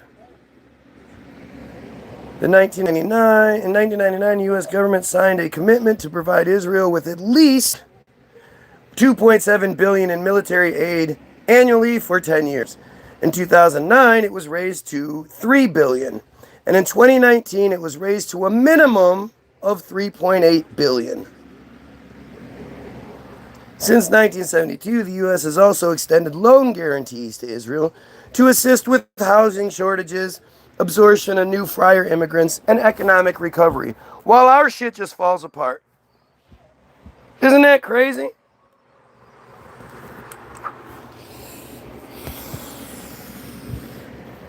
Yeah, of course they do. Of course they do, Thor. They're all coming from the same media room. It's not the same person behind these characters. Maybe that's even why the fake rabbi character is claiming that they didn't say it. Maybe they're actually telling the truth. The person working the account at this moment did not say that. Another one of those friars working that account might have said it. We have a screenshot of it. So it's it's there. But the fact that these are all coming out of the same area is because they're out of Herzalia. This is act.I. Well, actually, it's Reichman University now, so I'm not. Maybe they did move to Tel Aviv. I don't know the geography of Israel and of Palestine enough. This is closer to this. I know what was act.il is now Reichman University, or is now Rise App, RISE, capital APP, all one word, and partnered with Reichman University. They're all botnet bots. They're not really bots per se, unless they are the Team Jorge side of things. But no, this is all easily provable. You know what? I guess we'll do it, right? I'm not going to go to the article today because the article is a much longer read. But act.il, Wikipedia, locked up Wikipedia page, is a social networking service used by supporters of Israel to oppose online, quote, anti-Israel content, such as the BDS movement. Its activities were referred to as, quote, an online propaganda campaign and, quote, a virtual situation room of pro-Israel experts. Pay attention. This is the really important part. Pay attention to the wording. Act.il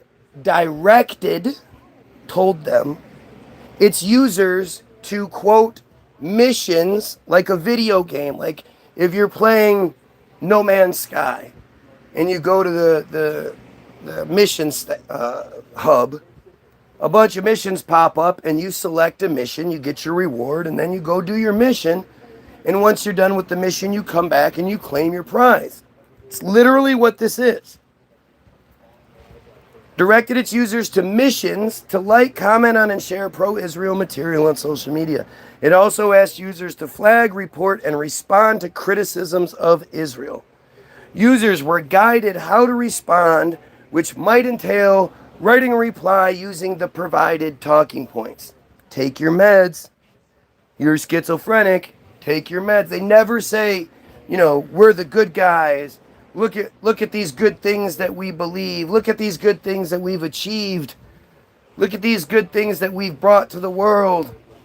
You're misconstruing this because of this. They never say anything like that. They say the same dumb shit over and over again. You're schizophrenic. You need to take your meds. Just whatever dumb shit they can come. Let's see. Blah, blah, blah. Let's see if we can find a good one real quick.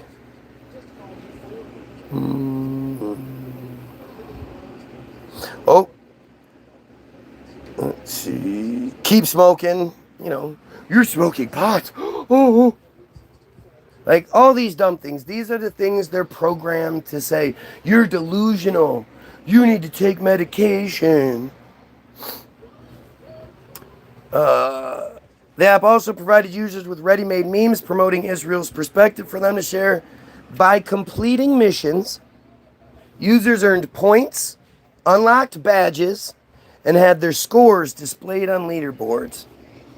According to Plus 972, Act.il was the centerpiece of a digital campaign called 4IL, for Israel, announced in 2017 by Gilad Erdan, then the Minister of Strategic Affairs, for the promotion of Israel and the delegitimization of boycott, divestments, and sanctions, BDS. The Act.il app would assign users missions to challenge social media posts it considered to be critical of Israel or in favor of the BDS movement. Erdan called it the Iron Dome of Truth. Act.io was a joint project of the private Israeli university IDC Herzliya and the US-based Israeli-American Council. The Maccabee Task Force, one of Sheldon Adelson's foundations, is a major funder of Act.io. The organization, the guy that gave the president the most amount of money, he's dead now, but his wife just pledged $250 million for Trump's next campaign. Yeah, that's who's also funding this. Coincidentally, I'm sure. The organization behind Act.io is staffed by former intelligence officers and has a collegial relationship with the Israeli intelligence community. It had a close relationship with Israel's Ministry of Strategic Affairs, which combats the BDS movement, which it views as a threat. Don't forget to like, share, and sub. They're doing their best to try to keep the numbers down. We got into the 20s, but they shut it back down. So kick it back up a notch, guys. Bam! This used to be where it ended. It used to end with, according to Mendoweiss, an email sent in March of 2022 to the app's users announced that the app would be shut down, but that the users should continue to interact with Act.il's content on its other social media platforms. So they wanted to limit the paper trail while they were orchestrating the October 7th false flag, where no Israelis were killed or taken hostage outside of the Hannibal Directive. Remember? You remember that? You remember? Now it says the application was relaunched in early 2026 under the name Rise App, with the former Act.il owners partnering with Reichman University for the release and also transferring the former Act.io user base of 40,000 plus to the new service. Rise App. Right? Remember, take your meds. Come on, let's go, G. I don't think so, Dad. Let's go torch some motherfuckers. No, this isn't the right one. Time to take your meds. No, good how people control me. You're taking your meds, G, one way or another. No, I'm not taking it. You're taking your medication. Let me go. I'm not taking it. This is because Cupid Me had turned into Cupid Ye and was telling everyone that Kyle controlled Hollywood. Because it's a conspiracy theory to suggest that they control Hollywood. Even though in 1998 they put out the movie Hollywoodism, in which they brag about that exact thing, that they don't say necessarily how they created Hollywood, but that they did, and that they ran it with an iron fist, always have and always will. Essentially, you could say the American dream was the Jewish dream, and that they used Hollywood to create not just the America they liked, but the world that they liked. And so suggesting that they control Hollywood, if anything, it's an accomplishment. It's an amazing achievement. They should be proud of it. They should be smart enough to say, yeah, our ancestors and our people have worked very hard to provide an environment where everybody can perform and share their art together and get paid for it, have a really good living. And yeah, you know what? There are a lot of us behind the scenes working very hard to make that happen. That's all they would have to say. But they're so stupid, they say, no, you can't say that. It's a conspiracy theory.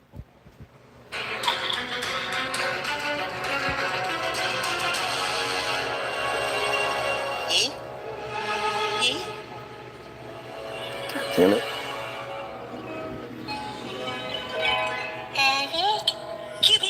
I forgot that they like showing the kid penises on here. So you see that how take your meds gets you to stop saying the things they don't like. Oh, you guys, I'm done. He just called me the notorious GAY, and now my feelings are hurt. Oh, never mind all the stuff I'm talking about. He said that. Oh, my feelings are hurt.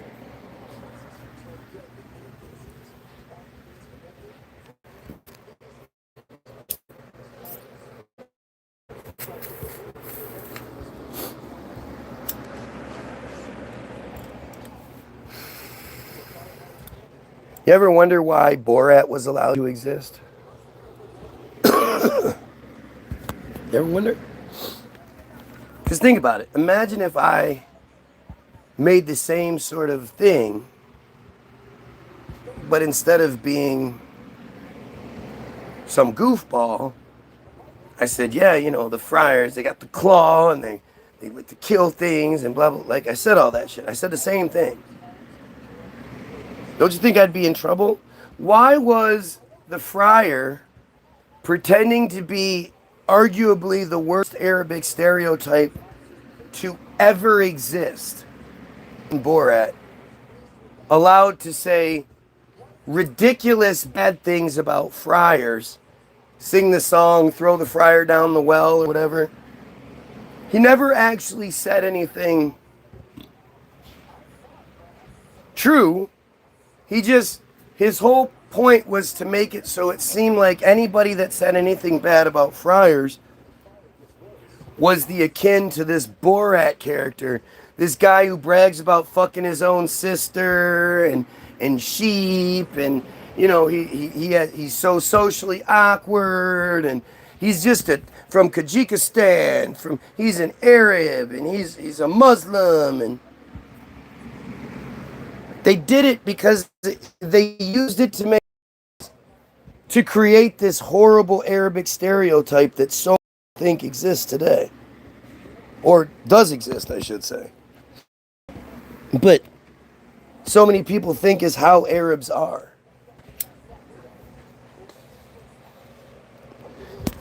And it's just like every other one of these really racist Don Rickles, Ari Shaffir type of comedians, where their whole shtick is being racist as fuck.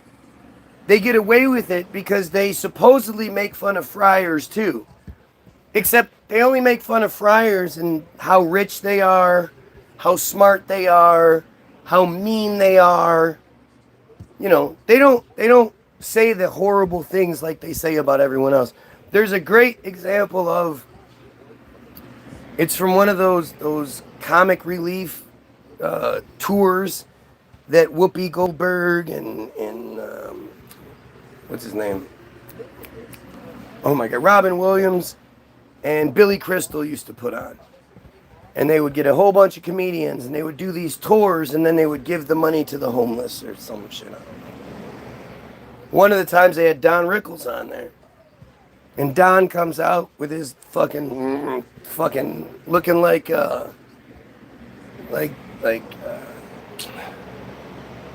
from Mario Brothers, the Goombas, like Ganon or whatever, from that long ass face of his. He looked like those yep, those guys.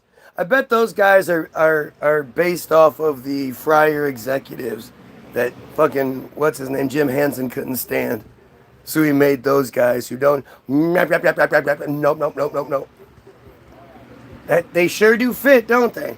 That sad mouth, that giant schnoz. I bet you that's what that inside joke is. We just don't know it. Huh.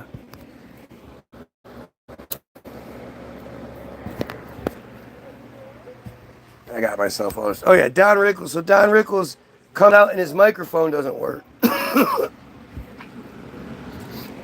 So a black stagehand comes from the right side, and he's got a working mic for him, and Don walks over to him, grabs the working mic, turns around, then realizes he has both mics in his hand, turns back around, and instead of taking the broken mic to the guy, he throws it and says, "Fetch." And, you know, some of the crowd laughs, which is probably the friar part of the crowd. But a lot of the crowd boos. And he goes, boo, boo, boo me. I make fun of everybody. I make fun of the black man. I make fun of the Asian man. I make fun of the Jew. Well, not really the Jew, but you get my point. Like, that's what they do.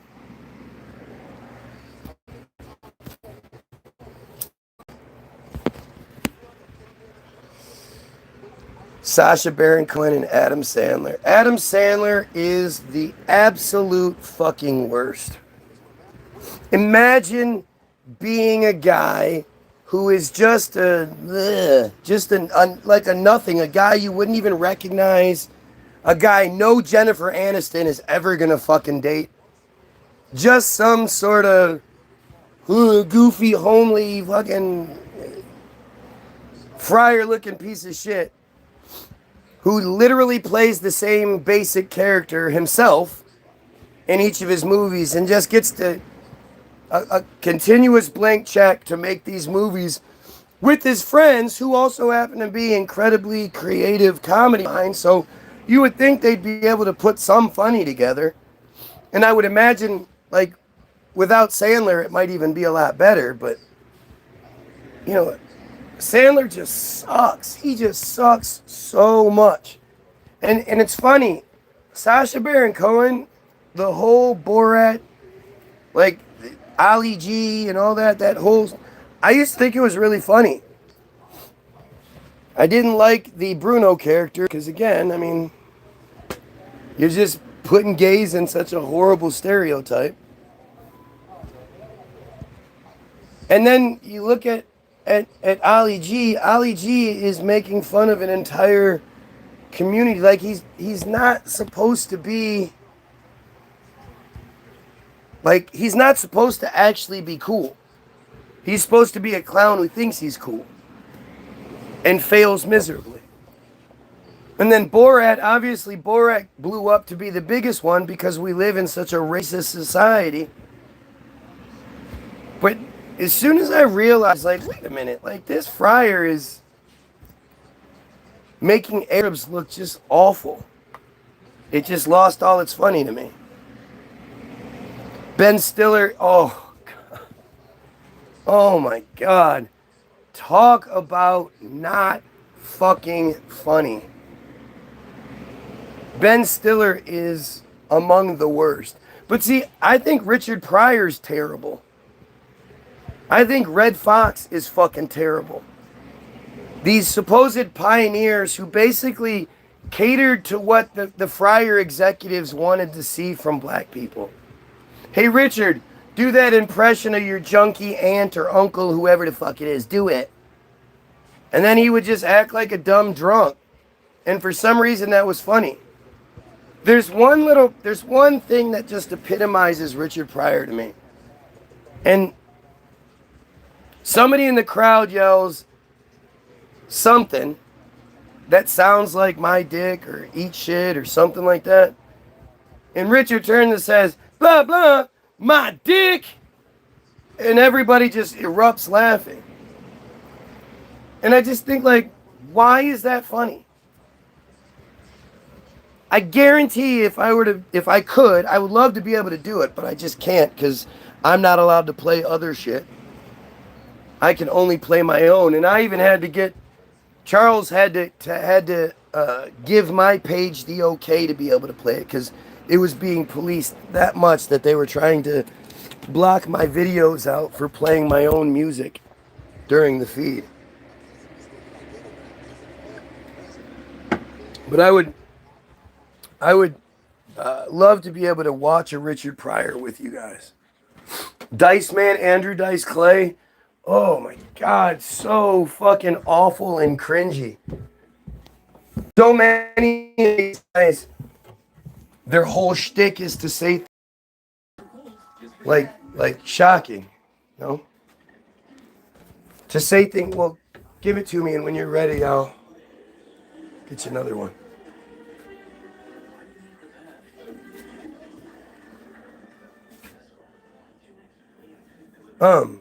But these guys, their whole thing was to say shit that was, you know, outlandish, swearing, and Red Fox. I mean, nothing funny about Red Fox. Sanford and Son. Sanford and Son is a terrible show. Sanford and Son is just what could you possibly think is funny about that? Lamont is such a terrible actor. He flubs his lines all the time. It's kind of funny. But like if you look at the Richard Pryor narrative, it fits. Richard Pryor, again, well, you know, to fit what they think is funny. His father was a pimp and a boxer. His mother was a drugged out prostitute. He was raised in a brothel by his grandparents, by his grandmother who beat him and was mean and abused him. He was kicked out of school early. He joined the military, but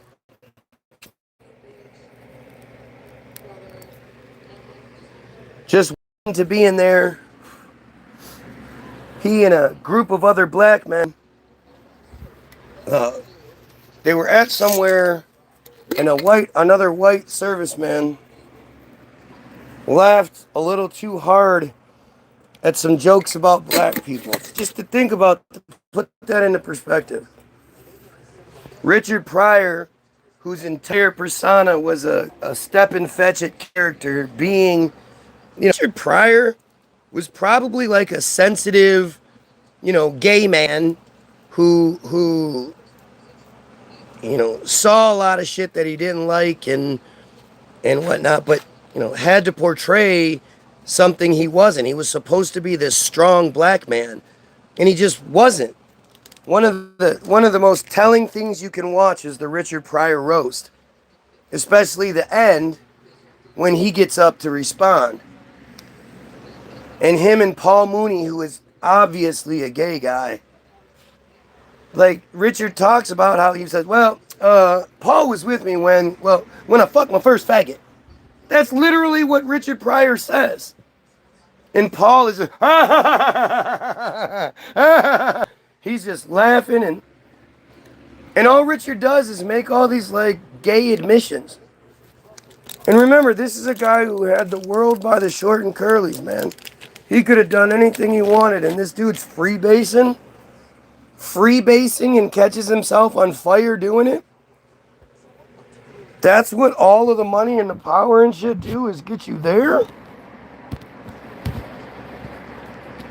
The Jeffersons and the good, oh my God. Talk about crazy. And what white people can't understand is that black people weren't on TV at that time.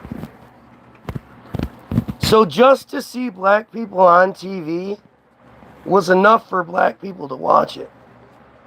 The show can be terrible.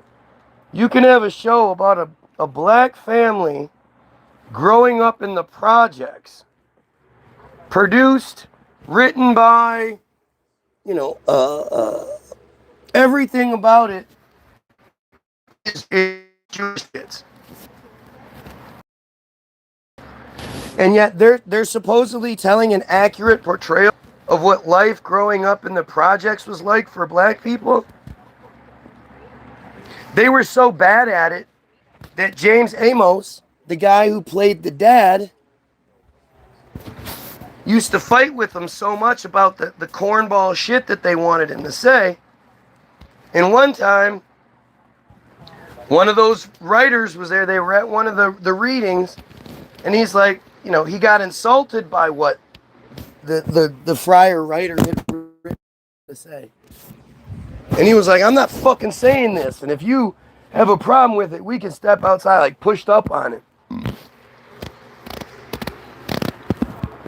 And instead of firing the friar writer for saying, you know, for pushing so hard for such an obviously awful racist joke, he got fired. One of the stars got fired over one of the friar writers.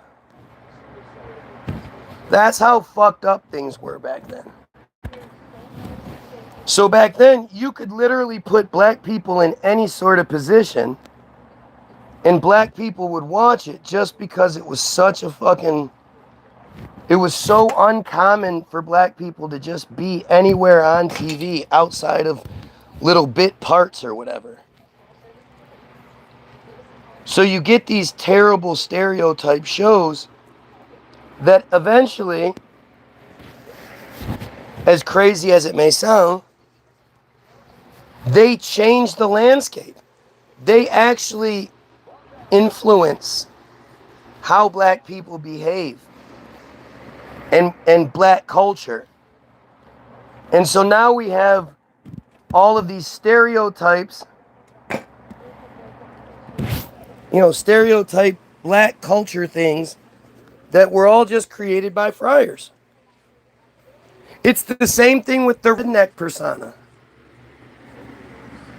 If you go look at old footage of the South back in, the earliest footage you can find of people in the South, they weren't like, ding dong ding, let me sit out in the street and burn my rubber and drink my beer, beep beep beep. They weren't like that. Ken Burns did a great documentary on country music and hillbilly music, whatever you want to call it, the bluegrass. And what it really was because for some reason back then, they had these radio stations that could broadcast to the entire country. Seems kind of strange. But the classically trained musicians would come down from New York. So these are all the friars who, grew up in a privileged life that they could even learn how to play these classically trained instruments. And they would come down to the South and want to make some money, get in on this bluegrass train. But the promoters wouldn't let them unless they were willing to put on blue jeans and put some black stuff on their teeth and, go by Billy Bob and Jim Bob and, Even that "Oh Brother, Where Art Thou" gives you a small glimpse of it. When they sing that song and he's like, I'm going to call you the Soggy Bottom Boys and blah, blah, that's how that shit would happen.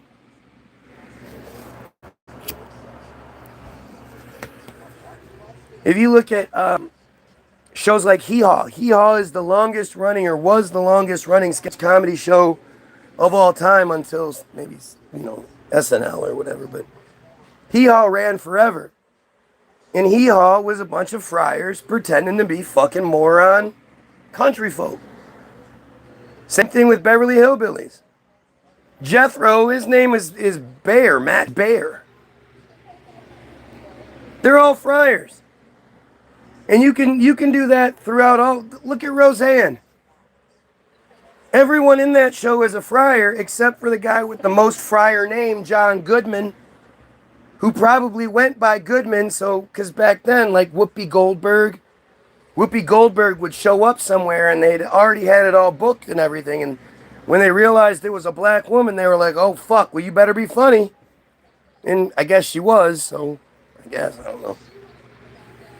Her name's not really Whoopi Goldberg, you dumbasses.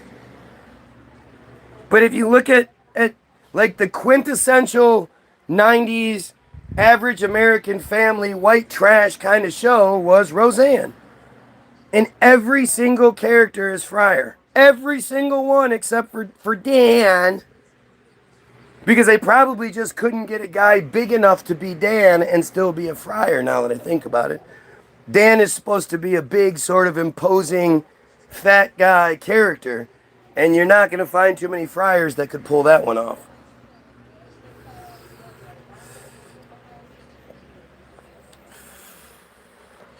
And then you think about it like you said, the show The Goldbergs. They make up 2% of the United States population.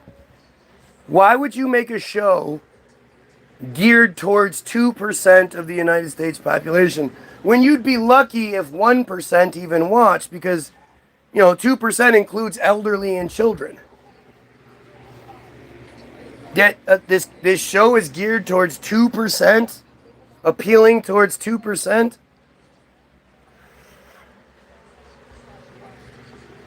Remember that show Blackish?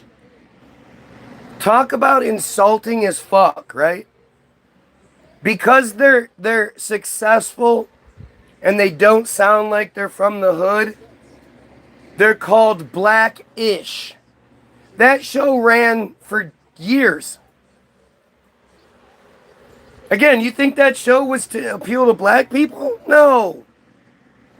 None of those shows involving black people are to appeal to black people. They're to appeal to what white people think of black people. To reinforce all the stereotypes and shit. And make white people feel better about the hatred they've been bred to feel. My parents helped friars, but not one helped them ever. Yeah, that's pretty simple. They're awful. They're fucking awful, man.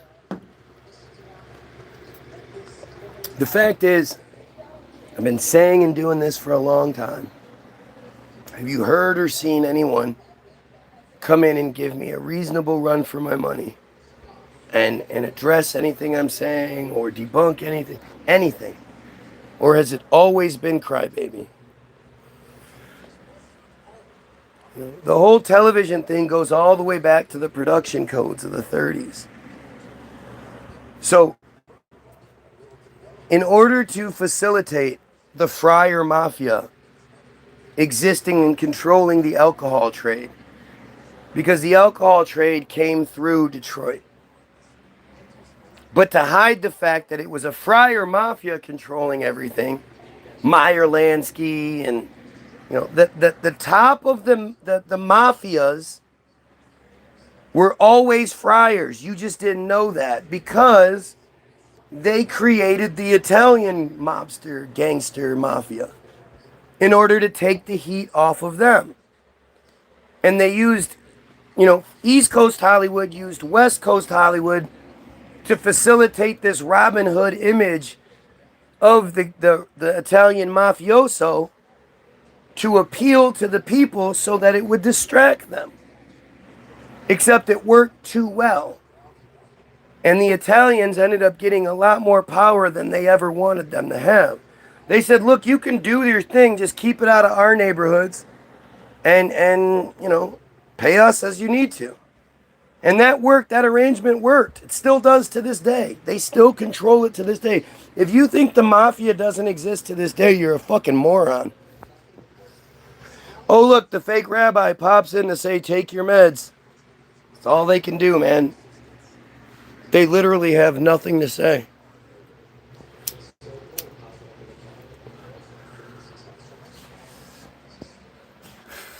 The Purple Gang is the main gang out of Detroit. The Friars, the Purple Gangs, the Kleins. They were the ones that were the most savage. They were the ones that were willing to do the worst things because they already looked at us as cattle anyway.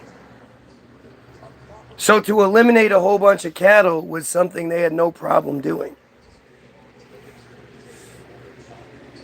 But in the 30s, they were like, look, these Italians are getting too popular.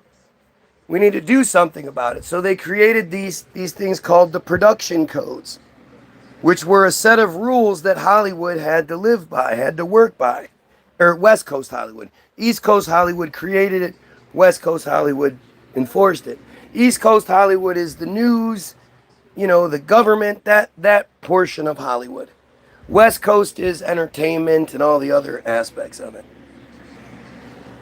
But they said that gays were no longer even allowed to be used in Hollywood, which is where the beards come from, because all the Jewish studio heads weren't about to. So Hollywood always, it still does, but not as much. But it absolutely used to be like a sports team or a sports network, right? Multiple teams involved in the same sport. And the actors would belong to a team. They would belong to Paramount, or they would belong to MGM or something like that. And If Paramount wanted to use an MGM actor, then the Jewish studio heads would get together and work out a deal, some sort of trade. And so when these production codes came out, they were like, we're not about to lose all our best players. So they started marrying all the men and women together. That's where the term beard comes from. It's from that whole thing. And these were all supposed to be like moral and decency codes. That's what the production codes were all about morality and decency. And they also said that bad guys were never allowed to win anymore, and that the cops always had to win. And the government perspective is what had to be pushed. You weren't allowed to make a film that had the bad guys come out on top. And that shit stuck for a long time. Like, that level of propaganda stuck. It also happens to coincide when Hollywood switches to Little Rascals and stories about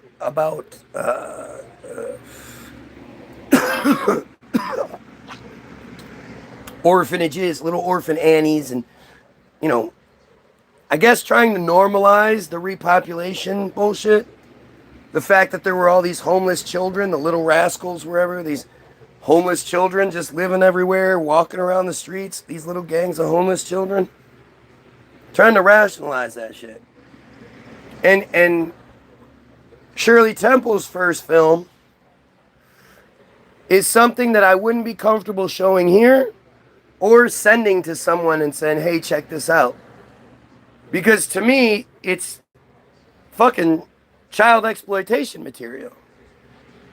Shirley Temple is playing an adult burlesque dancer, servicing other little kids pretending to be adults, one of which is a stereotypical top hat, a studio head type top hat. But again, they're kids pretending to be these roles, and the other kids aren't nearly as good as Shirley is. Shirley Temple was a fucking... Something doesn't make sense with that one. She was 4 years old when she started that.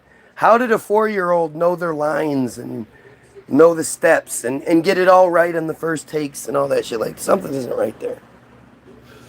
And if you watch her interview with Larry King about how she got assaulted, they wanted to use her initially for the role in The Wizard of Oz for Dorothy.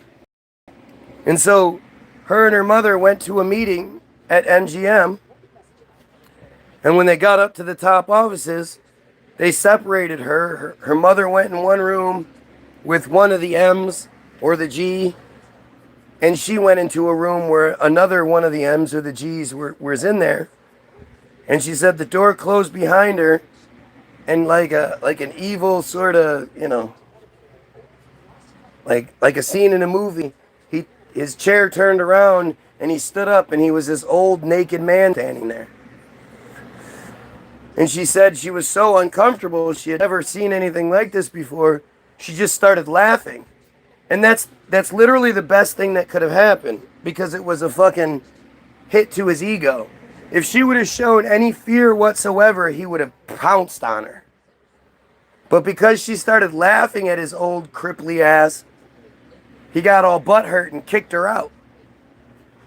And so she sat there and waited in the room for a little bit. And her mother eventually came out. And when her mother came out, she said that they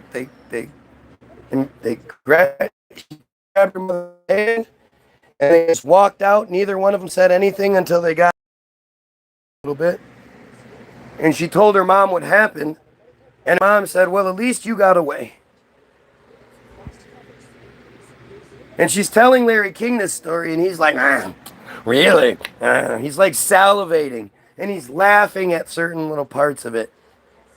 And she's sort of laughing like uncomfortably along with him, because he's laughing at this story. It's fucking disgusting, man.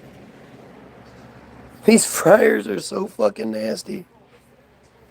And it's so well documented. As always, I provide you with receipts. The second link that you'll find in the description hasn't been posted yet. It will be posted after the video. Is a link to the movie Hollywoodism here on YouTube. If you don't want to wait, just search it. Go search Hollywoodism.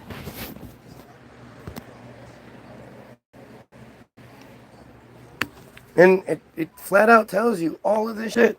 Like, there's no conspiracy theory to it. Fires have always had the monopoly of Hollywood story narrative. Exactly. Exactly.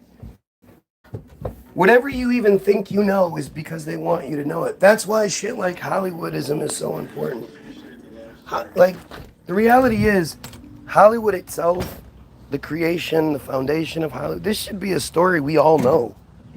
This should be a very popular narrative, this incredible story of how Hollywood came into existence. Like this, that's marvelous. That's insane.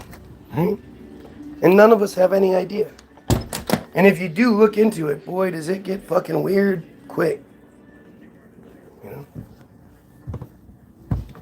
None of it makes any sense.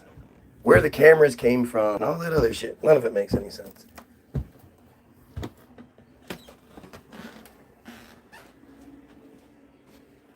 Real bad Arabs. Why? I really don't care about fucking about Islam. Islam doesn't affect me.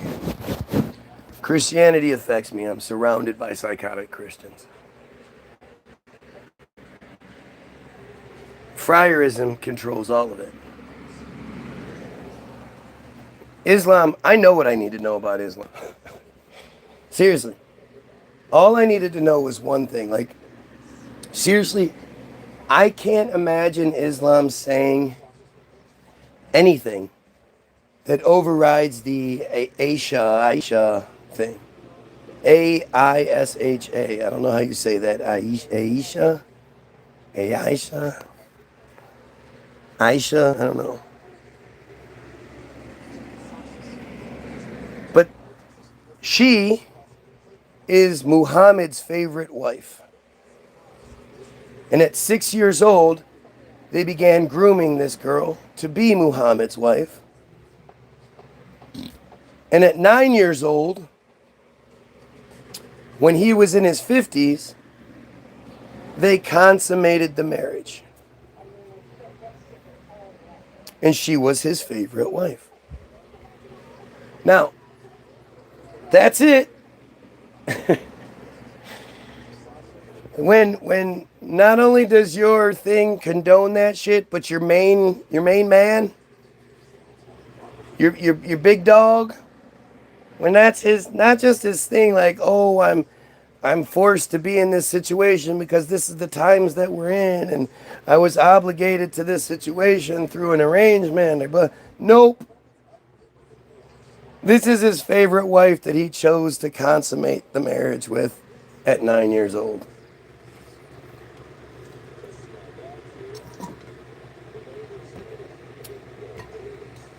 Aisha, Aisha, I don't know how you say that.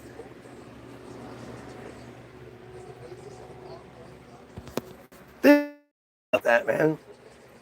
Like, he's 50. He's in his 50s. He could be fucking 59 for all we know. And 59 and 50 are very much different.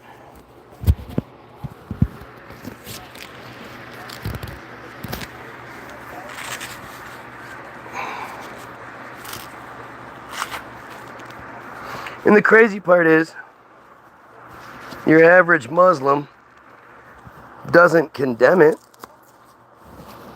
Doesn't say, you know, that's fucking awful. Yeah, blah, blah, blah. They just excuse it. Oh, well, it was a different time back then. Yeah. They still looked 9, though, didn't they? They still were 9, though, weren't they? I will say that, yes, what you said is narrated, but there are reasons it is argued by Islamic scholars That must be a typo or something. She was probably 16 at the engagement. Yeah, that's funny. I thought every version of the Quran ever found, dating back as far as could be, says the exact same thing. Convenient that that's a typo. How many other typos is the Quran known to have? And even still, like the fact that you would try to be like, oh, well, yeah, that 50-something-year-old was with a 16-year-old. Like, that's somehow better. Yeah, I guess it's better, but that wouldn't really fit the narrative either. Because by 16, she would be old by group like that standards. Just look at the gypsies, the super religious gypsies, the gypsy weddings. They talk about it all the time. 16, 17, 18, she's an old hag by then. In the Hadith, not the Quran. Who gives a fuck? What I know is just like with the friars and metzitzia and soul correction and the Talmud and blah, blah, blah, blah, blah, blah, blah. I don't see any Muslims out there condemning this shit. I don't see any Muslims out there calling for some heads to roll.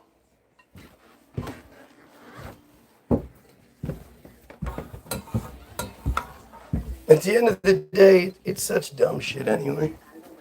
Like, what are you even thinking? You can't possibly think that shit's real. You know how you think about the Bible? And, you know, the other Abrahamic narrative that's given? What about that thing of the Bible and your thing? It's the same thing.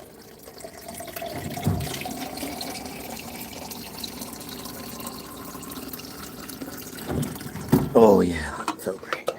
When was the last time she went out?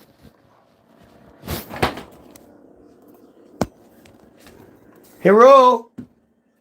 What? I said we let her out. Oh. Bro. Oh.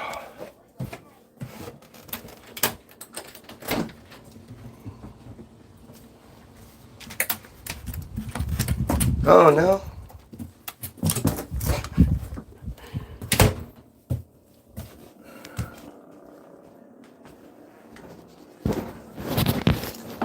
Look at how these numbers are just so stagnated. 8 people watching, 17 likes, 2,600 something following. Make it make sense. Make it make sense, guys. Oh, we lost a like. As soon as I said it, we lost one.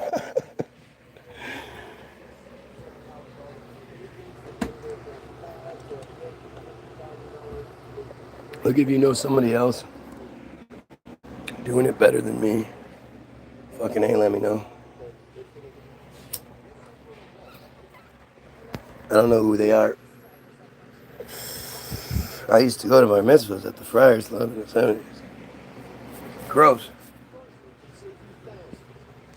I mean, it's just gross. They're gross. It's all gross.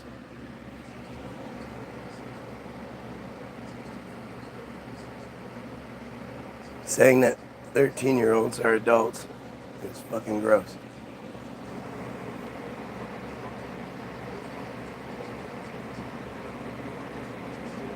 You and it's so embarrassingly stupid too. Like, guys, it's all fake bullshit. It's all just fake bullshit. Like, at the end of the day, you Christians, you believe that a completely different religion, the bad guys in your Bible, because Satan only pops in here and there. It's really interesting how Like the idea of Satan and Satanists and all this other shit is new. You don't realize that. The satanic panic of the 80s, prior to the 80s, people weren't fucking running around talking about Satan this, Satan that all the time. It's relatively new, just like everything else. All manufactured.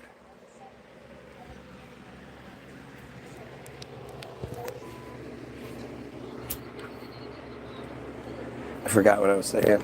I got lost in that. But it's all just, it's all dumb shit. Like, it's all just dumb shit. If it was real, there'd be evidence.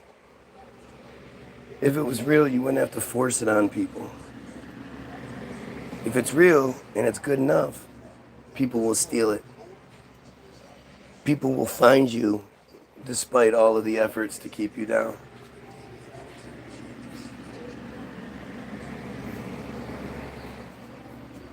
Everything I'm doing and saying is to the benefit of all of us, not me. I don't have any benefit out of this. I don't ask you for anything. I try to give you as much as I can. I give you free music. I give you free entertainment. All I ever ask is that you share. Right? Just share it. Just help other people who are lost and not feeling like they belong anywhere. Help them belong. Because that's the thing is, the people in our shoes, we're just going, where the fuck are all these psychopaths coming from? How do people believe this shit? Why?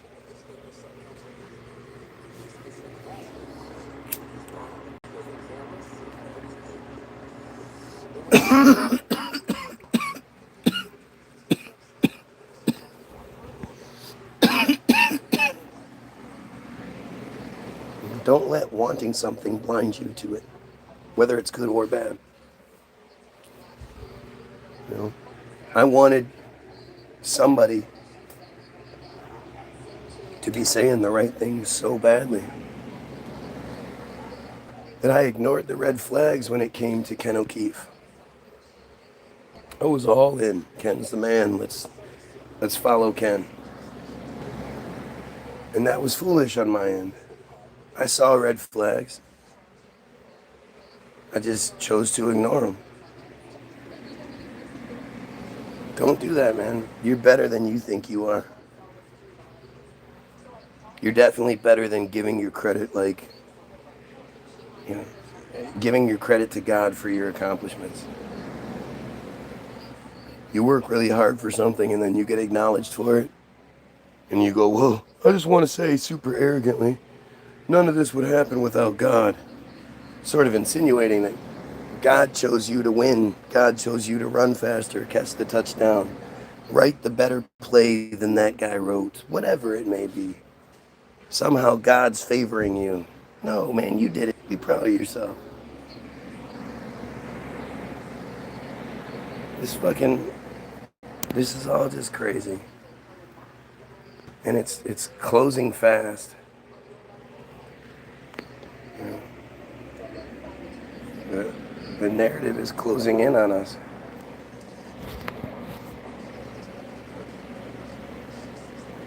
Like it's not, they're not just preparing for whatever it is to continuously prepare for it. At some point, they're going to say, all right, we're prepared enough, let's do it. And we need to do something before then.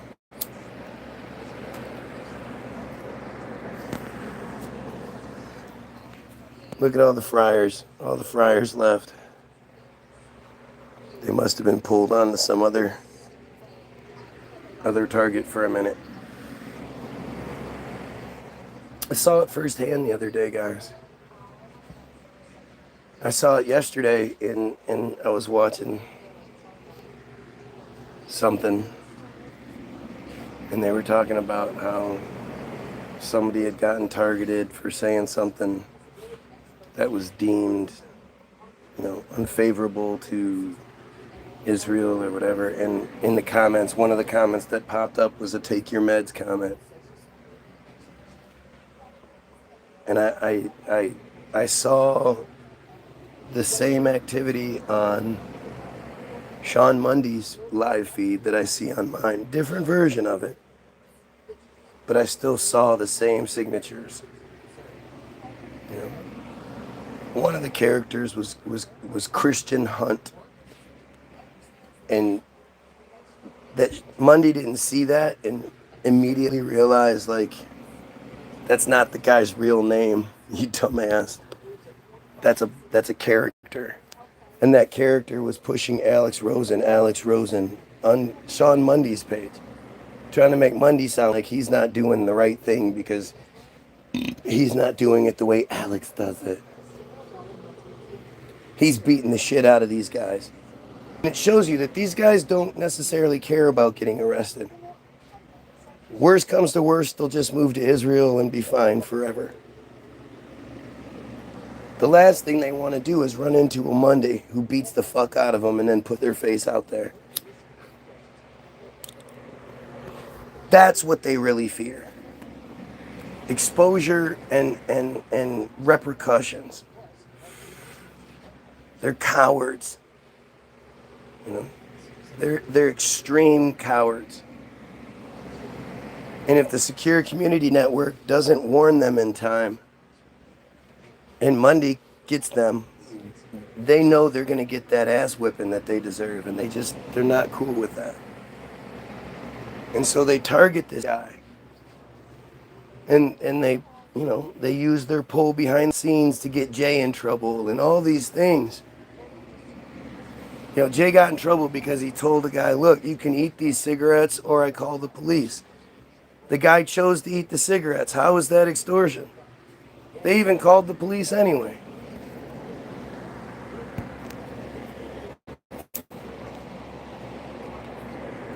Dolly Parton was smoking hot when she was young.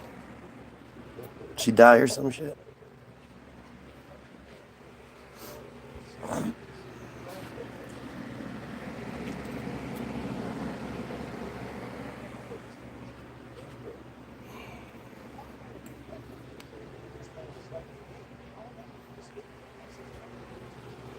Take your meds. Take your meds is a huge deal, man.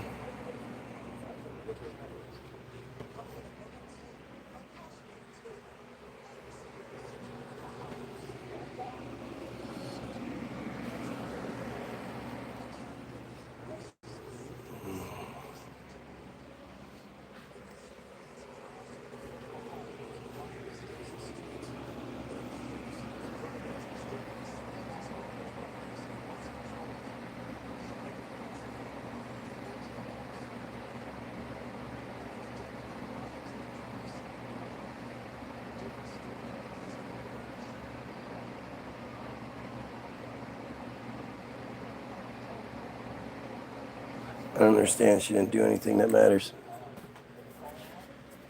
Or never have to apologize, man. Hollywoodism, ISM. You'll find it in the description of this video after the fact. Or I'll go look at a previous video and you'll see it in the description. It's the second link. Or you can just search for it. Hollywoodism.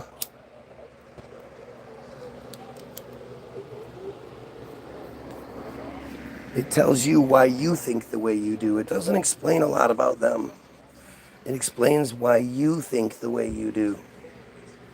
You might have to watch it 2 or 3 times to really get it all. I'm not saying that as an insult either. I had to watch it. I've watched it like 4 times and I still pick up new shit every time. It's really fucking deep.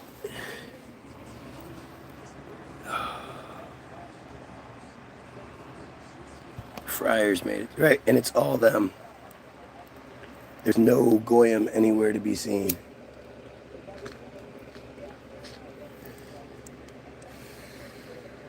That movie with John Turturro, I want to watch that movie where I've never seen it, but in the movie he's a writer, a young Jewish writer who moves to Hollywood, and he's talking to the studio head, and the studio head says, I'm the, here, I'm the biggest K word around here, and I'm the biggest K word in Hollywood. And like, I won't even say it because I know it'll fuck the feed up, even though it's me just quoting what their movie says. It just shows you, man. He was saying, you know, it's not the actors, it's the writers that actually are the real stars in Hollywood because they create the narratives, and it's eye-opening, very, very much so.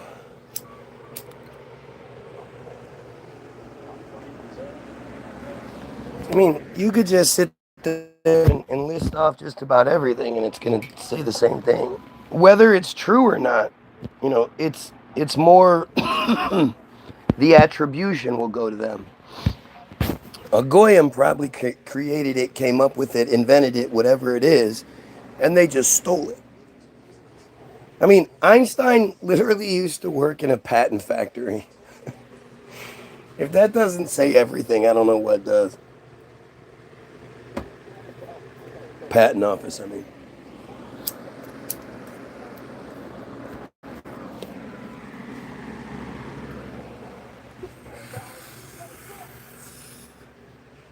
Hollywoodism should change your life. And it's important, too, that you watch Hollywoodism, but then go right afterward and read the third link that I give you, which is Israel Hayom, Bottom of Darkness. Because Bottom of Darkness explains why they are the way they are. And it shows you how you can have an entire community of psychopaths that can do the Hollywood casting couch, you know, that can do the soul corrections and all of it. It's all connected. And really, Naomi Elkins out of Lakewood, New Jersey, is such a big smoking gun. I wish there was a way, like if I could get a 15-minute shot at something. Like, obviously, I would want it to be my own personal thing, because if it's my own personal thing, then I can continue to expand and expose other things. Hi, little guy. What you doing? Hi, buddy. Hi. But if it was something beyond my own personal shit, and I could just expose one narrative, it would be Naomi Elkins.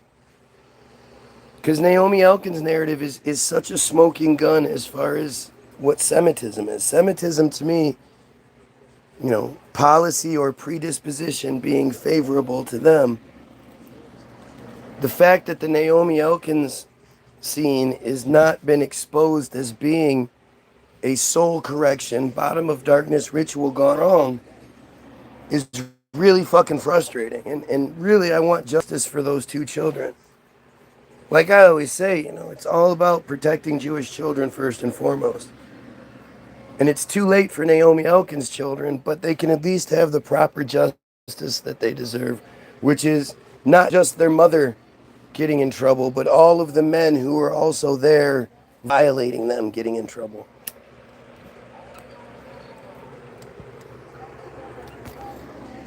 The fucking the all of the government agencies and everything like that covered it up, that didn't do their jobs properly, that didn't arrest all of the fucking perps involved. Like, everybody should be getting in trouble for that shit. The Naomi Elkins narrative is shocking. It's just shocking. I keep talking about doing a song about it, but I honestly can't imagine, like, how do I do that shit justice in one song? I might have to make a two-parter for it. Because it's a two-part story. The fact that she seemingly never actually did any of the time she was supposed to do, which wasn't time to begin with, because she was put into a mental institution until deemed no longer a danger to herself or other people. But then to know that she was She was making real estate deals after the fact, after the supposed murder, and then after she was supposedly committed to fucking to the ward, the psychiatric ward. Like, something isn't right there. And it needs to be explained in a way that makes sense. And nowadays people act so surprised when it's been happening since before their grandparents were born. Did my messages pop up? I typed a paragraph. Just want to make sure. No. You said Friars made it too. Then you said good. Then you said on. It's eye-opening. Then you said on. Then you said nowadays people. Yeah. Okay.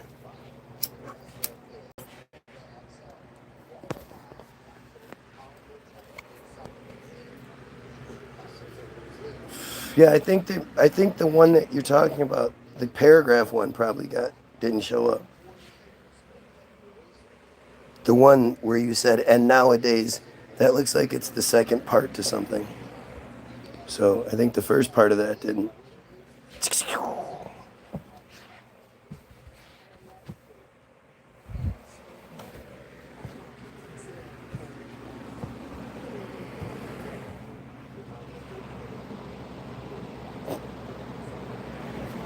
Kids are the best.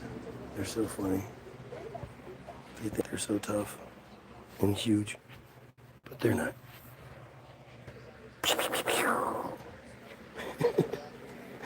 And they look so funny when they run.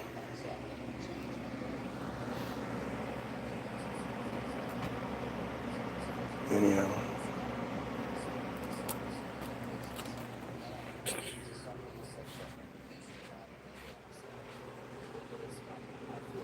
Dude, how is it possible that I do this as much as I do it and nobody ever debunks what I'm saying? Like, how is it possible if I'm wrong? This is just simple conversation. This is just simple, one side of things versus another. And my side is the side that is new, is against the grain. Your side is the one that's supposedly been around for thousands of years and has all this backup. I'm the crazy conspiracy theorist. So you should be able to get me pretty easily.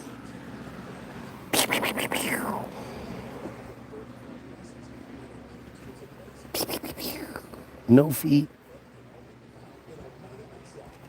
It's cute, but you don't want your cat attacking your feet.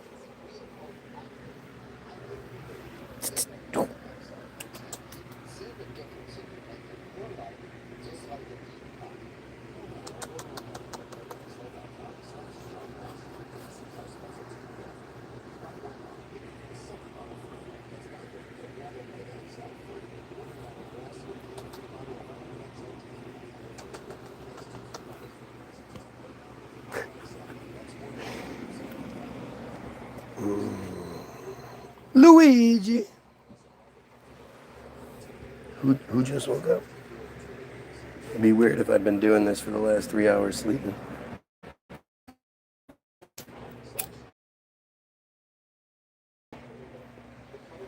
Anyway, which has been too long, so go get your free download, www.the-builderberg-group.com. It's the first link. It's free to download. It's music that matters, music that means something. It's not just the same dumb fucking Bacardi party, nigga shoot, kill, kill, kill song over and over and over again. It's music that's supposed to hit you and make you think and make you feel, and something you'd be proud to play your grandparents. And they would probably do it too. So it's free. All we ask is that you share it with someone. As I said, the second link is Hollywoodism. Go watch it. It'll tell you why you believe in George Washington. It'll tell you why you believe in Jesus. It'll tell you why you're scared of Satan. Even though you got to read into the satanic panic of the 80s to really understand that. Bet you can't count to 100. Yeah, you're right. I can't. Oh, well. I can call out you fucking pedophile friars, though, can't I? The third link is the bottom of darkness, is Israel Hayom bottom of darkness link, which will explain to you why they can bomb an entire city and be like, oh, well, just go get a new house. You know, were you raped from 3 to 12 and then forced to rape a kid when you were 15, 16? No? Okay, then just go buy a new house. Yeah, we did earn that $3.8 billion a year. We paid for it for sure. We earned it. We deserve it. Were you raped from 3 years old to 12 years old and then forced to rape a kid when you were 15, 16? No, okay then. Yeah, you don't get the money. We do. It's how they operate. Funk and rock. No. No, we don't fit any genre. We actually make unique music. We actually make something new. Lots of people want to claim they make something new, but they don't. We make something new. We even take old classics and make them into something new. We are the best. And along with those links that I gave you, there's going to be a whole bunch of other links. A link to the most important 30-second clip on YouTube, which is Naftali Bennett admitting that Israel controls Wikipedia and that everything that comes out of Wikipedia is balanced and Zionist in nature. It's all a big show. And then there's a bunch of Wikipedia entries about their stuff, so you know it's exactly what they want you to think. Balanced and Zionist. Like auto-emancipation. Like Act.io, like Team Jorge, like Operation Cast Thy Bread, where they poison the drinking water systems of the Palestinian towns before attacking them.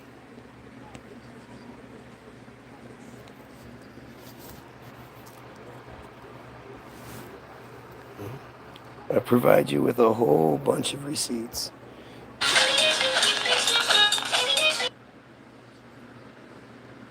I challenge anybody to check the receipts out and come tell me what I'm wrong about. I would love to see it.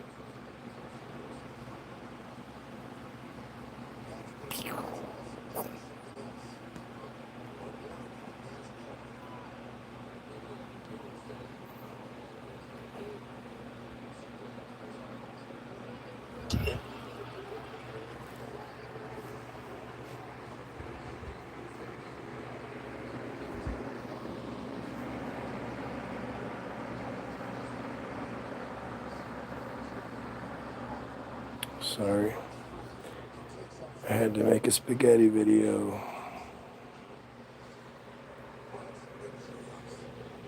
Because Spaghetti the cat is a superstar.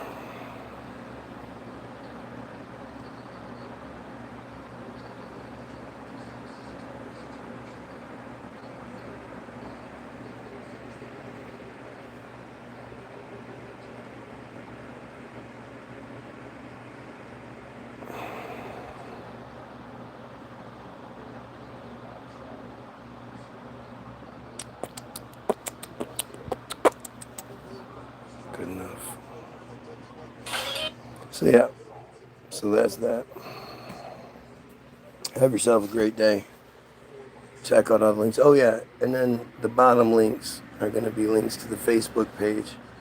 Different song, music videos on Facebook. We have a bunch of new shit, actually. I didn't even debut the new song, so I guess I should do that on the way out here. I did want to do a listening party day here where I listen to all the new stuff from the year. I was thinking about doing that one of these days in the next couple days. Just for the fun of it, where we don't do a whole bunch of talking, we just listen. But you know me, I'm not the best at just listening. So this new one's called Julie Swetnick. It's got a great bass line, but you won't hear it on the phone. Where is Julie Swetnick? Shouldn't she be in prison? If she lied about what Brett did, then in accordance with tradition, she should have been given quite the lengthy stay.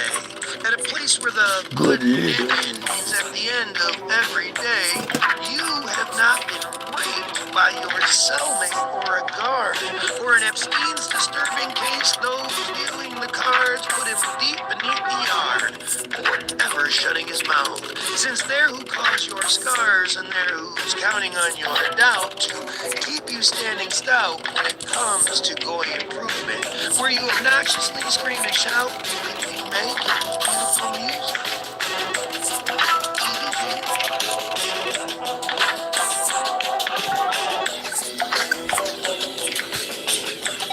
Lazy Born was the distraction.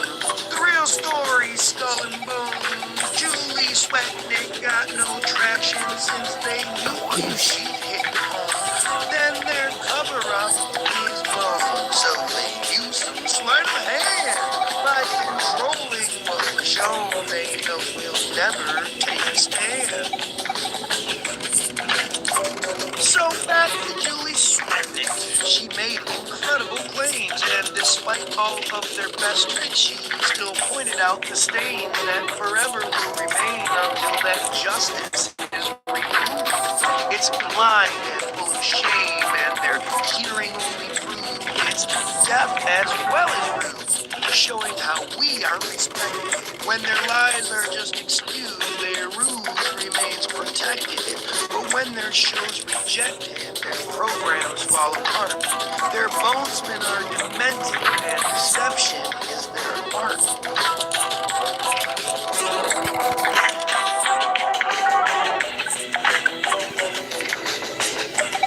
Lazy Born was the distraction.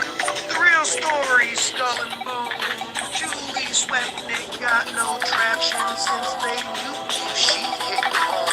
Then their cover-up is blown, so they use some sleight of hand by controlling what was shown. They know we'll never take a stand. You understand? You understand? They know we'll never take a stand.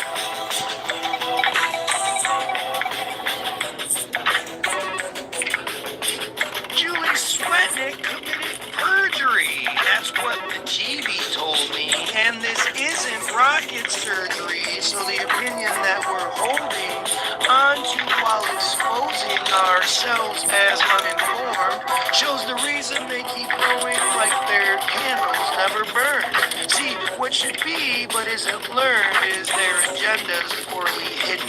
Like their supremacist law of return as racist as them building settlements after killing those already settled there. They leave because we're willing to ignore what isn't there.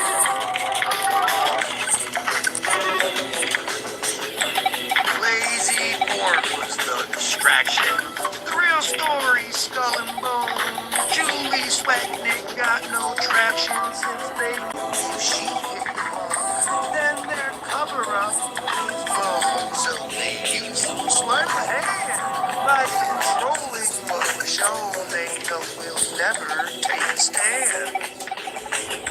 You understand? You understand? They know we'll never take a stand. You understand? If they use their sleight of hand, they know we'll never take a stand. You understand? You understand?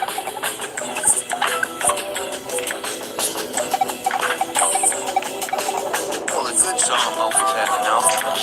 So, for this, I say fuck Brett Kavanaugh and the whole judicial system. What a fucking farce that shit was.